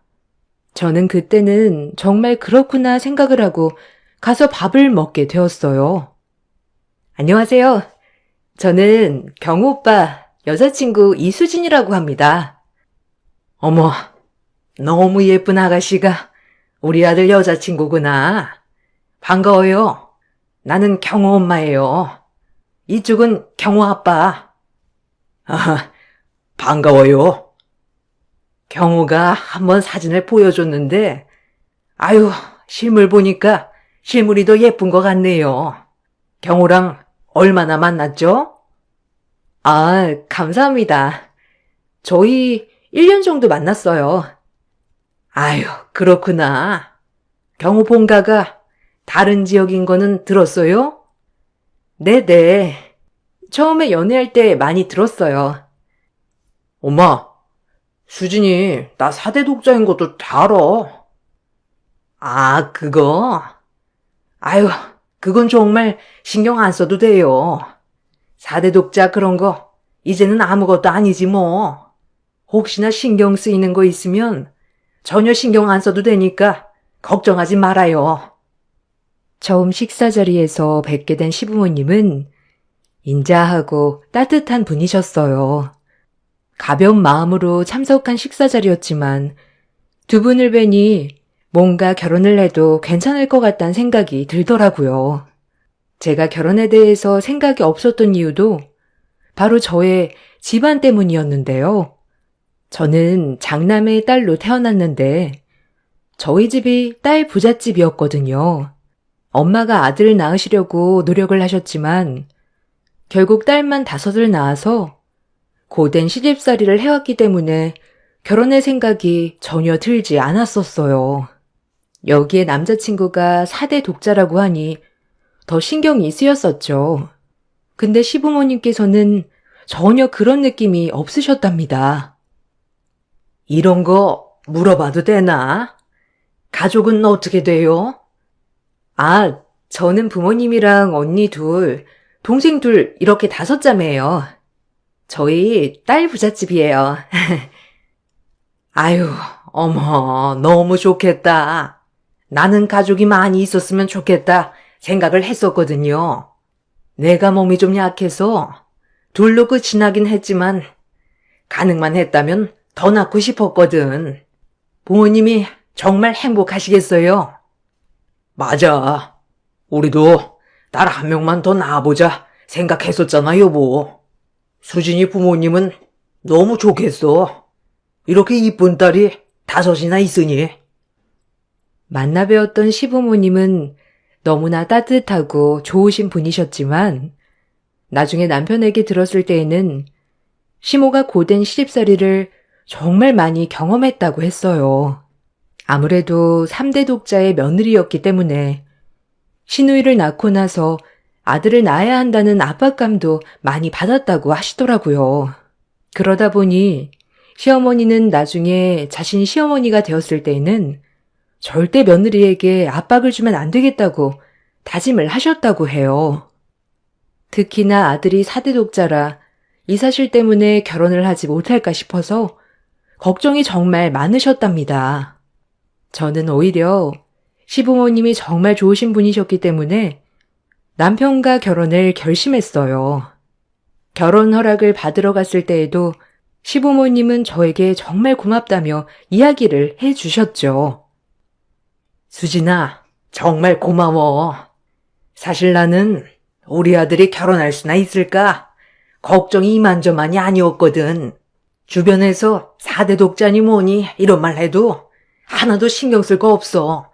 내가 다 알아서 정리해 줄 테니까 부담 갖지 마렴. 어머님, 저는 어머님, 아버님이 좋아서 결혼하는 거예요. 저한테 너무 잘해주셔서 감사합니다. 우리 아들 잘 부탁한다. 아직은 부족한 거 많고 배워야 할 것도 많지만 그래도 같이 의지해서 잘 살 수 있을 거야. 시부모님은 결혼을 허락받는 날까지도 부족한 당신의 아들을 받아주어 고맙다는 이야기를 꼭 하셨어요. 시부모님의 따뜻한 마음에 저 역시 행복하게 결혼을 할 수 있을 거라 생각을 했었죠. 그렇지만 모두의 축복 속에서도 저를 탐탁지 않게 생각하는 사람은 있었어요. 바로 남편의 누나, 시누이였습니다. 시누이는 저를 처음 볼 때부터 마음에 들어하지 않았어요. 특히나 시어머님이 저를 너무나 아끼고 애정하자 더욱더 싫어하는 티가 났었죠.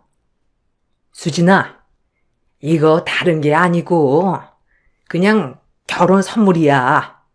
부담 없이 받아줬으면 좋겠다. 보니까 이런 주얼리 종류를 좋아하는 것 같아서 내가 한번 골라봤어. 어때? 마음에 드니? 어머, 어머님, 너무 예뻐요. 너무 마음에 들어요. 감사합니다, 정말. 아휴, 네가 좋다니 나도 너무 기쁘구나. 나중에 며느리 생기면 꼭 해줘야 되겠다 생각했거든. 잘 봐달라는 선물이야. 엄마, 나한테는 뭐 없어? 아니, 왜 아직 가족 된 것도 아닌데 벌써부터 선물을 줘? 이것만 받고 진짜 가족 안 되면 어쩌려고? 그때 되면 다시 돌려달라고 할 거야? 너는 무슨 말을 그런 식으로 해? 아니, 그렇잖아. 아직 식장 잡은 것도 아닌데? 그런 건 나부터 챙겨줘야 하는 거 아니야? 너 결혼하면 알아서 호련히 다 챙겨줄까? 수진아, 미안하다. 얘가 아직 이렇게 철이 없어요. 신우이의 행동에 시모는 당황스러워 하셨지만 사실 저는 딸 부잣집에서 태어나서 그런지 별 생각을 하지는 않았어요. 그냥 질투를 할 수도 있겠거니 생각을 하고 넘어갔었죠. 오히려 시댁 식구들이 신우의 행동에 대해서 사과를 하니까 저도 크게 생각을 하지 않았던 것 같기도 해요. 어차피 신우이는 결혼을 해서도 자주 보는 게 아닐 것 같아서 다행이라 생각도 했었죠. 수진아, 미안해. 누나가 원래 질투가 좀 있어. 내가 4대 독자라서 친척들이 엄청 나한테만 잘해줬었거든. 그래서 그런가? 누나가 좀 서운한 마음이 들면 자꾸만 저렇게 삐딱하게 말하더라고. 그냥 기분 나쁘면 화내도 괜찮아. 다 이해해줄게. 에이, 무슨 저런 걸로 화내. 그럴 수도 있지. 이해해줘서 고마워. 그래도 다음에 그러지 않게 내가 확실하게 얘기할게. 엄마 아빠도 엄청 화나셨더라고. 남편의 집안이 워낙 장손, 독자 위주였기 때문에 아마 모든 친척들이 남편만 우쭈쭈 하면서 위해줬던 것 같더라고요. 그러다 보니 신우이는 자라면서 차별을 많이 받았었고 그런 것들이 저에게도 이어졌던 것 같다 생각이 들었어요. 한편으로는 그런 신우이가 약간 안쓰럽기도 했었죠. 그렇지만 결혼식 날에도 신우의 질투는 끝이 나지 않았어요. 당연 저와 남편이 주인공이었기 때문에 시부모님은 저에게 칭찬을 해주었지만 그것마저도 신우이는 마음에 들지 않으셨던 거죠. 어머, 수진아. 아유, 정말 천사가 따로 없다. 어쩜 이렇게 드레스가 잘 어울리니? 이렇게 예쁜 신부는 내가 평생 처음 봤네. 아이, 어머니, 감사해요. 어머님도 너무 아름다우세요. 제가 본 어머님 중에 제일 예쁘신 것 같아요. 그렇지. 내가 보기에도 그렇다. 우리 수진이는 두 번째로 이쁘지. 엄마, 아빠, 뭐해? 아, 왜 이렇게 주책이야? 이게 뭐가 이뻐? 신부가 그냥 다 이쁜 거지. 올케는 왜 화장을 그렇게 했어? 얼굴이 다 둥둥 떠다니는 것 같아. 예. 아니, 예쁘기만 한데, 너 왜 그래? 자꾸 이렇게 할 거면, 그냥 식만 끝나고 집에 가. 아, 왜 그러는 거야? 결혼식 날에도 신우의 말에 저는 살짝 기분이 나쁘기도 했지만 바로 시부모님과 남편이 화를 내준 덕분에 그대로 넘어가게 되었어요. 신우이는 결혼식 날 혼이 난 것이 화가 났는지 식만 끝나고 바로 집으로 가버렸더라고요. 결혼을 하고 나서도 종종 시댁 행사에 참석을 하게 되면 정말 웃지 못할 일도 많이 있었답니다. 수진아, 아무것도 하지 마. 아무것도 하지 말고 그냥 앉아서 TV 보고 있어. TV 보는 게 불편하면 저기 경호 썼던 방에 들어가서 쉬어도 괜찮아. 아니다, 경호야. 수진이 데리고 너 방에 들어가서 있어. 밥 다 차려지면 부를게. 그래, 수진아. 우리 신경 쓰지 말고 편하게 있으렴. 원래 밥성은 나랑 엄마가 차리는 거니까 신경 쓰지 말아라. 얼씨구, 엄마, 아빠. 아니, 왜 그러는 거야? 이런 건 며느리가 하는 거야. 올케, 지금 뭐 해? 아무리 엄마랑 아빠가 하지 말라고 해도 와서 싹싹하게 먼저 싹 차려야지. 뭐 하고 있는 거야? 예, 너 왜 그러는 거야? 너 나 도와줘. 너는 어찌 된 게 살면서 한 번 밥상 차리는 걸 안 도와주니? 엄마는 왜 자꾸 나한테만 그래? 며느리가 들어왔는데 내가 형님인데 해야 되는 거야? 형님이고 동생이고 그런 게 어디 있어?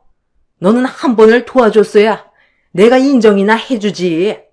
수진이 오기 전에는 밥상에 숟가락 한번 올리지도 않았으면서 왜 자꾸 네가 생색이야?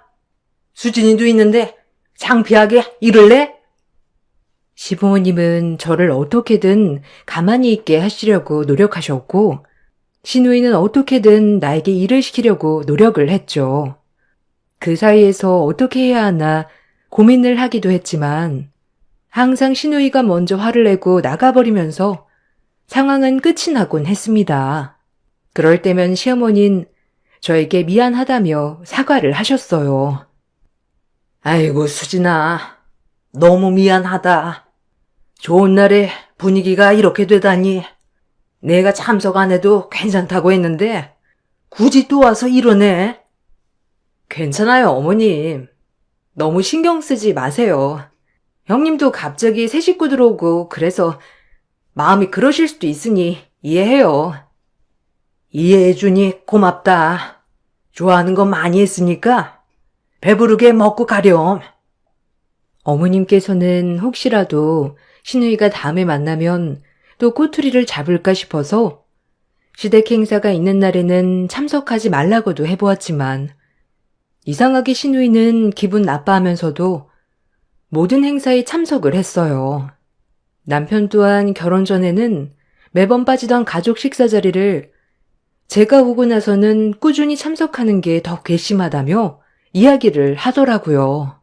시부모님과 남편이 저를 대신해서 시누이의 행동을 제재시키고는 있었지만 사실 언제까지 이렇게 하실까 걱정이 되기도 했죠. 그렇게 시누이와의 어색한 관계를 그대로 유지한 채 결혼 1년이 지나고 저는 임신을 하게 되었어요. 임신을 한 후에는 정말 시부모님과 남편이 마치 저를 보물 대하듯이 대해주셨답니다. 그러면서 시누이의 질투는 극에 달하게 되었어요.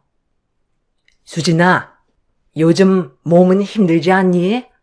임신하면 자주 졸리고 피곤하고 그럴 텐데 우리 식사 자리도 이제 좀 줄이자. 아니에요. 저 어머니 음식 먹고 싶어서 오는 거예요. 원래 입맛이 정말 없는데 어머니 음식 먹으면 밥 한 그릇 다 먹게 되더라고요. 에휴, 그러니? 내가 잘 먹는 거 챙겨줄게. 이렇게 모이려고 하면 사실 힘들 수도 있잖아. 필요한 반찬 얼마든지 챙겨줄 테니까 말만 해. 나도 임신했을 때 정말 몸도 무겁고 힘들었거든. 아무리 편한 집이라고 해도 이게 몸이 힘드니까 불편하기도 했어. 경호가 정말 많이 도와줘야 되겠다. 네, 엄마. 저도 옆에서 많이 도와주고 있어요. 그래도 사실 임신한 사람이 제일 힘드니까 더 노력해야죠. 그래, 얼마나 힘들겠어. 저 여린 몸에 아이까지 베고 있으니. 아이고, 힘들면 언제든지 이야기하고. 네, 감사해요, 어머님. 지금은 정말 괜찮아요. 이렇게 잔뜩 사랑받으면 힘도 나고 좋아요. 참나, 누가 보면 임신 혼자만 하는 줄 알겠네. 네? 아니, 결혼하고 임신하는 건 다 하는 건데. 아니, 왜 이렇게 호들갑인지 모르겠네. 그만해. 엄마, 엄마도 좀 그만해. 이거 너무 유난이야. 아이 임신했다고 이 정도면 나중에 낳고 나면 아예 목마 태우고 다니겠소? 너 그만하라고 했지? 자꾸 그런 소리 할 거면 식사 자리 참석 안 하는 게 좋겠다. 엄마, 진짜 너무한다. 안 그래도 가려고 했어. 시누이는 시댁 식구들이 모두 임신한 저의 건강만을 챙기자 정말 싫어하는 눈치였어요. 그렇다고 해서 시부모님이 시누이에게 잘 해주지 않았던 것도 아니었어요. 시부모님은 남편이 결혼하면서 혹시라도 시누이가 우울해할까 싶어 타고 다니던 자동차도 바꿔주고 사고 싶어 하던 명품백도 사주기도 했죠. 거기다가 시누이랑만 여행도 여러 번 다녀오기도 했어요. 그렇게 챙겨줬음에도 시누이의 질투는 끝이 나지 않았어요. 이거 경호 몰래 너만 써. 알았지? 화장품을 사도 좋고 맛있는 거 먹어도 좋고 옷을 사도 좋아. 오로지 널 위해서만 쓰라고 주는 거야. 경호한테는 100원도 나눠주면 안 된다. 알겠지? 어머님, 너무 감동이에요. 그래도 어머님이 저번에 주신 용돈도 저 하나도 안 썼어요. 그러니 더 주지 않으셔도 돼요. 아니야. 그거 아직 안 썼으면 이것도 같이 가지고 있다가 필요할 때 써. 그러라고 내가 너한테 주는 거니까 나한테 어디 썼다고 말 안 해도 된다. 그냥 너한테 주고 끝이야. 알겠지? 부담 갖지 말고. 엄마, 나도 줘. 나도 몰래 용돈 챙겨주라고. 아니, 왜 옳게만 줘? 나도 사람인데, 나도 챙겨줘야지. 너는 이미 엄마 아빠 카드 잘 쓰고 있잖아. 거기다가 며칠 전에 용돈도 챙겨줬는데 지금 또 주라고? 에이, 엄마, 이걸 내가 몰랐으면 넘어가겠지만, 올케가 받는 걸 받는데, 나도 받아야지. 에휴, 나중에 챙겨줄게. 지금 줘. 왜 나는 안 챙겨주냐고. 경수가, 이건 수진이가 임신해가지고 일도 안 하고 있어서 편하게 쓰라고 주는 거야. 다른 의미로 준 게 아니라 편하게 생활비로 쓰라고 주는 거라고. 임신? 임신 그거 그냥 아무나 다 하는 건데. 아, 왜 이렇게 해주냐고. 솔직히 올케는 이혼하면 남이지만 나는 가족인데. 신우이는 매번 제가 용돈을 받을 때마다 나타나서 시어머님께 자신도 용돈을 달라고 조르기도 했어요.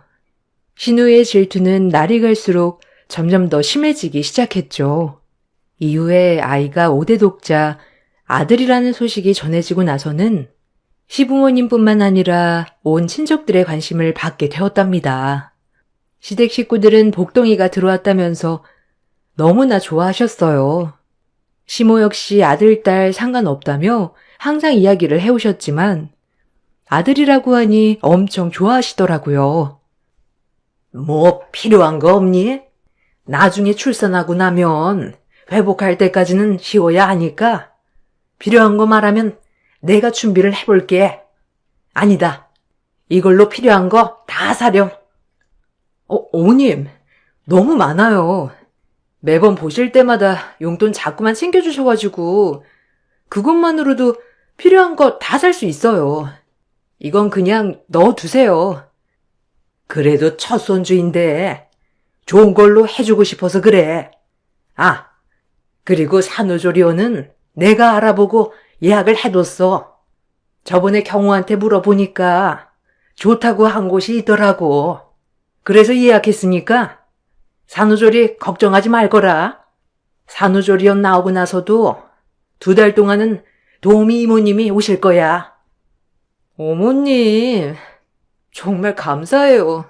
제가 챙겨야 하는 건데 어머님 덕분에 제가 챙길 게 없네요.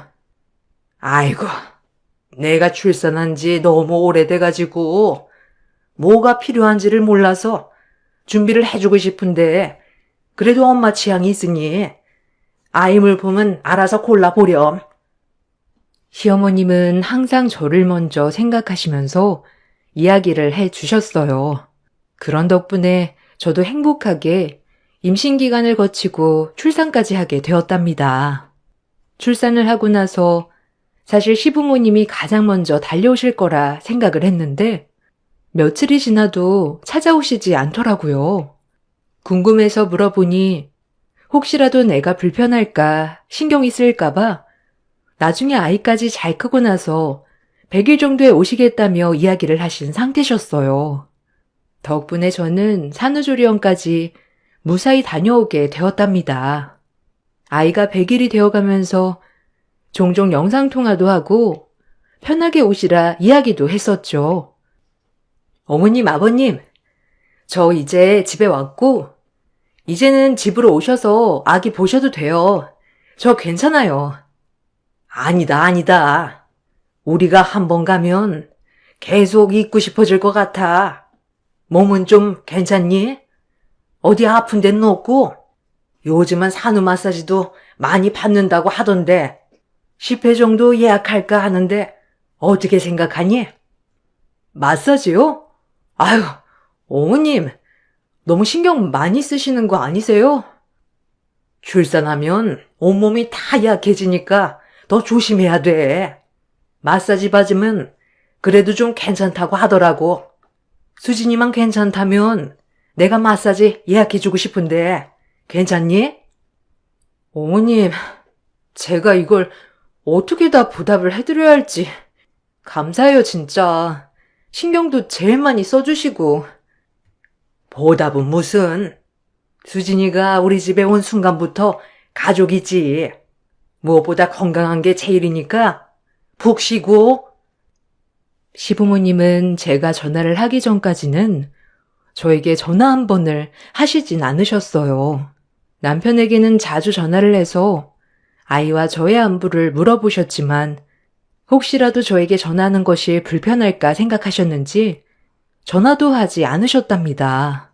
거기다가 시댁 친인척들에게도 집으로 찾아오지 않도록 신신당부를 하셨다고 하더라고요. 이 사실을 알고 나서 저는 정말 시부모님께 감사했죠. 이런 감사한 마음을 담아 작게 시댁 가족들끼리 모여 100일 파티를 하기로 했답니다. 100일이 되고 시댁 식구들을 초대하자 시부모님과 시누이가 함께 집으로 찾아오셨어요. 어머, 아니 언제 이렇게 음식을 다 준비했어? 음식 준비하지 말라니까. 고생했겠다. 정말 아이도 보느라 바쁜데. 엄마, 이거 내가 거의 다 한 거야. 아유, 그래. 그렇게 해야지. 고생 많았다. 아이가 100일이라니 정말 고생 많았어, 너희. 며느라, 정말 고생했다. 아이가 밤낮 없이 깨어날 텐데 어떻게 이렇게 정성스럽게 준비를 했니? 몸은 좀 괜찮고? 네, 아버님, 어머님. 아버님, 어머님 덕분에 제가 건강하게 잘 회복하고 있어요. 이거 하는데 뭘 얼마나 걸린다고 이 난리야? 옳게, 그렇죠? 이거 다 경호가 했을 텐데. 경호가 고생했네 뭐. 그렇죠. 앉아서 좀 드셔보세요. 이거 간이 왜 이래? 옳게, 이거 간 안 봤어요? 출산하더니 입맛이 영 맛이 갔나 본데? 간이 뭐가 어때서? 내 입맛에는 딱이다, 수진아. 그래, 이 정도면 요리사인데 뭐가 간이 이상하다는 거냐? 시누이는 음식 맛을 탓하기 시작했고 계속해서 툴툴대기 시작했습니다. 그렇지만 시부모님과 남편은 시누이의 이런 태도에 화를 내면서 제지를 시켜주셨죠. 밥을 다 먹고 나서 시어머님은 가방에서 티켓 하나를 건네주면서 이야기를 하셨습니다. 아, 이거 여행 티켓인데 크루즈 여행 티켓이야. 내가 일자는 다 오픈을 해둔 상태이고 전화해서 탑승자 이름이랑 날짜만 정해주면 되거든. 이거 우리 5대 독자 난 기념으로 주는 선물이다. 내가 5대 독자 이런 거 좋아하진 않지만 그래도 우리 수진이 장한 일했으니 상 한번 주고 싶어서. 네? 크루즈 여행이요? 아, 어머님, 너무 과분한 상이에요. 수진아, 결혼 전에는 매해 정말 빠짐없이 여행 다니면서 즐기고 다녔잖니. 근데 결혼하고 나니 시간도 안 되고 출산도 해서 아마 여행을 자유롭게 가기는 어려울 수도 있으니까 이번 기회로 다녀오라고 주는 거야. 너무 감사해요. 근데 아직 아이가 어려가지고. 아이 걱정은 하지 마라. 내가 봐줄 수도 있고 아니면 그 기간까지 이모님 붙여서 봐줄 수도 있는 거고. 그건 전혀 걱정하지 말고 경호랑 같이 다녀와. 시부모님은 제가 5대 독자를 낳아서 선물로 초호화 크루즈 여행 티켓을 주셨어요. 저희는 모두 놀랐고 그 후로 어떻게 해야 할까 고민이 정말 많았었죠. 고민 끝에 날짜를 결정하고 전화를 해보니 이미 예약도 되어 있고 출발을 한 상황이더라고요. 이 사실을 알고 시모는 티켓이 잘못된 거 아니냐며 경찰에 신고를 했어요. 저도 남편도 시부모님도 영문을 모르고 있는 상황에서 며칠 후 경찰에서 연락이 왔습니다. 안녕하세요. 저번에 티켓 도용 신고를 해주셨죠? 예약하신 분이랑 연결을 해봤는데 이분도 양도를 받으신 거더라고요. 박경숙 씨 아시나요? 네, 저희 신우예요. 참. 박경숙 씨가 예약을 하시고 난 후에 바로 양도를 해서 사용을 하셨다고 하시네요. 박경숙 씨가 정황을 아실 것 같은데 혹시 연락이 안 되시나요? 알고 봤더니 티켓 도용을 한 것이 아니라 신우이가 저희 티켓을 가지고 가서 사용을 했던 것이었어요. 너무나 황당해서 시댁 식구들에게 이야기를 하니 시부모님은 당장이라도 뛰어갈 것처럼 화가 잔뜩 나셨답니다. 그리고 신우이에게 연락을 해보았지만 연락이 닿지 않는 상황이었죠. 시댁 식구들이 잠수를 탄 것이라며 이야기를 하면서 며칠이 지나고 난 후에 응급센터에서 전화가 왔습니다. 바로 신우이가 응급실에 실려왔다는 것이었죠. 다들 깜짝 놀라서 응급실로 향하니 그곳에서 신우이를 볼 수 있었습니다. 시부모님은 화를 누른 채 신우이에게 다가가 영문을 물었어요. 경수가, 네가 수진이 크루즈 티켓 사용했니? 엄마. 그게 쓰려고 한 게 아니라. 쓰려고 한 게 아니야? 그럼 뭔데? 네가 여행을 간 것도 아니고 거기다가 너 양도를 해? 그 돈이 필요해서 이렇게 훔친 거야? 엄마, 훔친 게 아니라 그냥 살짝 쓴 거야. 그게 그거지. 정말 왜 이러는 거야? 거기다가 응급실에는 왜 온 거고? 그게 사실은 나 성형하려고 했어. 근데 너무 긴장해서 그런가 갑자기 쇼크가 와가지고. 뭐? 성형? 아니 왜 갑자기 성형이야? 그냥 엄마가 자꾸만 얘만 신경 쓰는데 나는 우울하고 자신도 없고 그래서 하려고 했어. 나 참. 아니 어른이 돼가지고 동생 와이프가 임신을 했다는데 그것도 이해를 못 해주는 거니? 그렇습니다. 신우이는 크루즈 티켓을 본인이 사용한 것이 아니라 다른 사람에게 양도를 해서 얻은 자금을 가지고 성형을 하려고 했던 것이었습니다. 크루즈 여행 일정에 맞춰서 돌아와야 하기 때문에 되도록 빠르게 진행을 하려다 보니 이런 상황이 발생했던 것이죠. 시댁 식구들은 전부 기가 막혀 있습니다. 저 역시도 이 상황이 너무나 기가 막히더라고요. 신우이는 끝까지 뻔뻔했고 시부모님은 그런 신우이의 태도에 대해서 분노하셨어요. 아니, 엄마랑 아빠는 맨날 나는 안 챙기고 남인 쟤만 챙기니까 그렇지. 처음부터 그렇게 안 했으면 이런 일 없었을 거야. 넌 그게 말이 된다고 생각하니? 네가 우울할까봐 차도 바꿔주고 여행도 같이 가고 거기다가 용돈도 수진이 받는 것만큼 같이 받아왔잖아. 근데 어떻게 너만 안 챙겼다고 생각을 하면서 살아? 엄마가 언제나 생각해서 챙겨줬어. 누나 진짜 나이를 어디로 먹은 거야? 정말 내가 수진이 보기 창피해서. 내가 뭘? 내가 틀린 말 한 것도 아닌데 왜 다들 나한테만 그래? 신우이는 끝까지 자신의 억울함을 이야기했습니다. 그렇지만 시부모님과 남편은 이런 신우이의 태도를 전혀 받아주지 않았죠. 올케가 이야기해봐. 엄마가 차별한 거 아니야? 그리고 올케는 왜 다 받아먹기만 해? 엄마가 챙겨줘도 괜찮다고 말할 수 있는 거 아니야? 어떻게 된 게 한 번을 거절하질 않아? 공짜로 주니까 다 챙겨야겠다 생각한 거야? 형님, 말이 너무 지나치세요. 형님도 아시다시피 제가 거절을 안 했던 것도 아니고, 그리고 저는 공짜라고 해서 그냥 다 받았던 거 아니에요. 어머, 얘가 정말 무슨 말을 하는 거야? 수진아, 미안하다. 얘가 많이 정신이 없나 보다. 내 정신이 왜? 나 정신 멀쩡해? 올케, 생각을 해봐. 올케는 딸만 있으니까 모르나? 우리 집은 아들이 있어서 이렇게 차별하는데 며느리랑 딸도 이렇게 차별하다니 정말 어이가 없지 않아? 형님, 어머님 차별하시지 않으셨어요. 이것 봐. 가해자는 자신이 한 행동이 뭐가 잘못되었는지 모른다니까.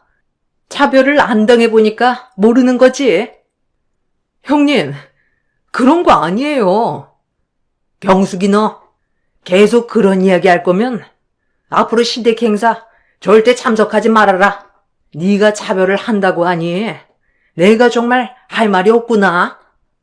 그렇게 네가 외롭고 우울할까 봐 챙겨줬는데도 너는 내 노력을 하나도 봐주지 않으면서 그렇게 차별이라 생각을 했으면 지금까지 엄마한테 받았던 것들 다 정리해라. 그래야 진정한 차별 아니니? 네가 원하는 게 차별이면 그렇게 하자꾸나. 엄마, 그게 아니고. 그게 아니면 뭐야? 우리 집에 새 식구가 들어왔으니 적응하려면 당연히 어렵고 힘드니까 내가 좀 더 신경 쓴 건 맞지. 그렇지만 정말 차별을 했다면 너에게 해준 그것들은 다 뭐니? 엄마는 정말 너무나 실망이다. 신우이는 그동안 저에게 잘해주는 것을 핑계로 어머님과 아버님께 여러 번 자금 지원도 받으셨던 모양이었어요. 그러다가 신우이는 질투에 눈이 멀어 해서는 심한 일까지 해버리고 만 것이었죠. 시어머님은 그날 신우이에게 지금껏 해주었던 것들을 다시 다 되돌려 놓으라고 하셨습니다. 신우이는 시부모님이 이렇게까지 선언하자 더 이상의 괴롭힘을 멈췄어요.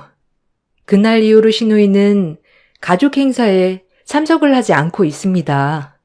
처음에는 신우이가 알아서 참석을 안 하는 줄 알았는데 알고 보니 시부모님이 강제로 참석을 하지 않도록 하시는 거더라고요. 여보, 미안해. 내가 정말 당신한테 면목이 없다. 누나가 이렇게까지 할 줄이야. 생각조차 못했네. 그러게. 형님 진짜 깜짝 놀랐어. 그래도 말이라도 해주시지. 그니까 말이야. 아휴, 앞으로 누나는 못 보고 살겠다. 벌써 몇 해가 지났지만 신우이와는 연락을 끊고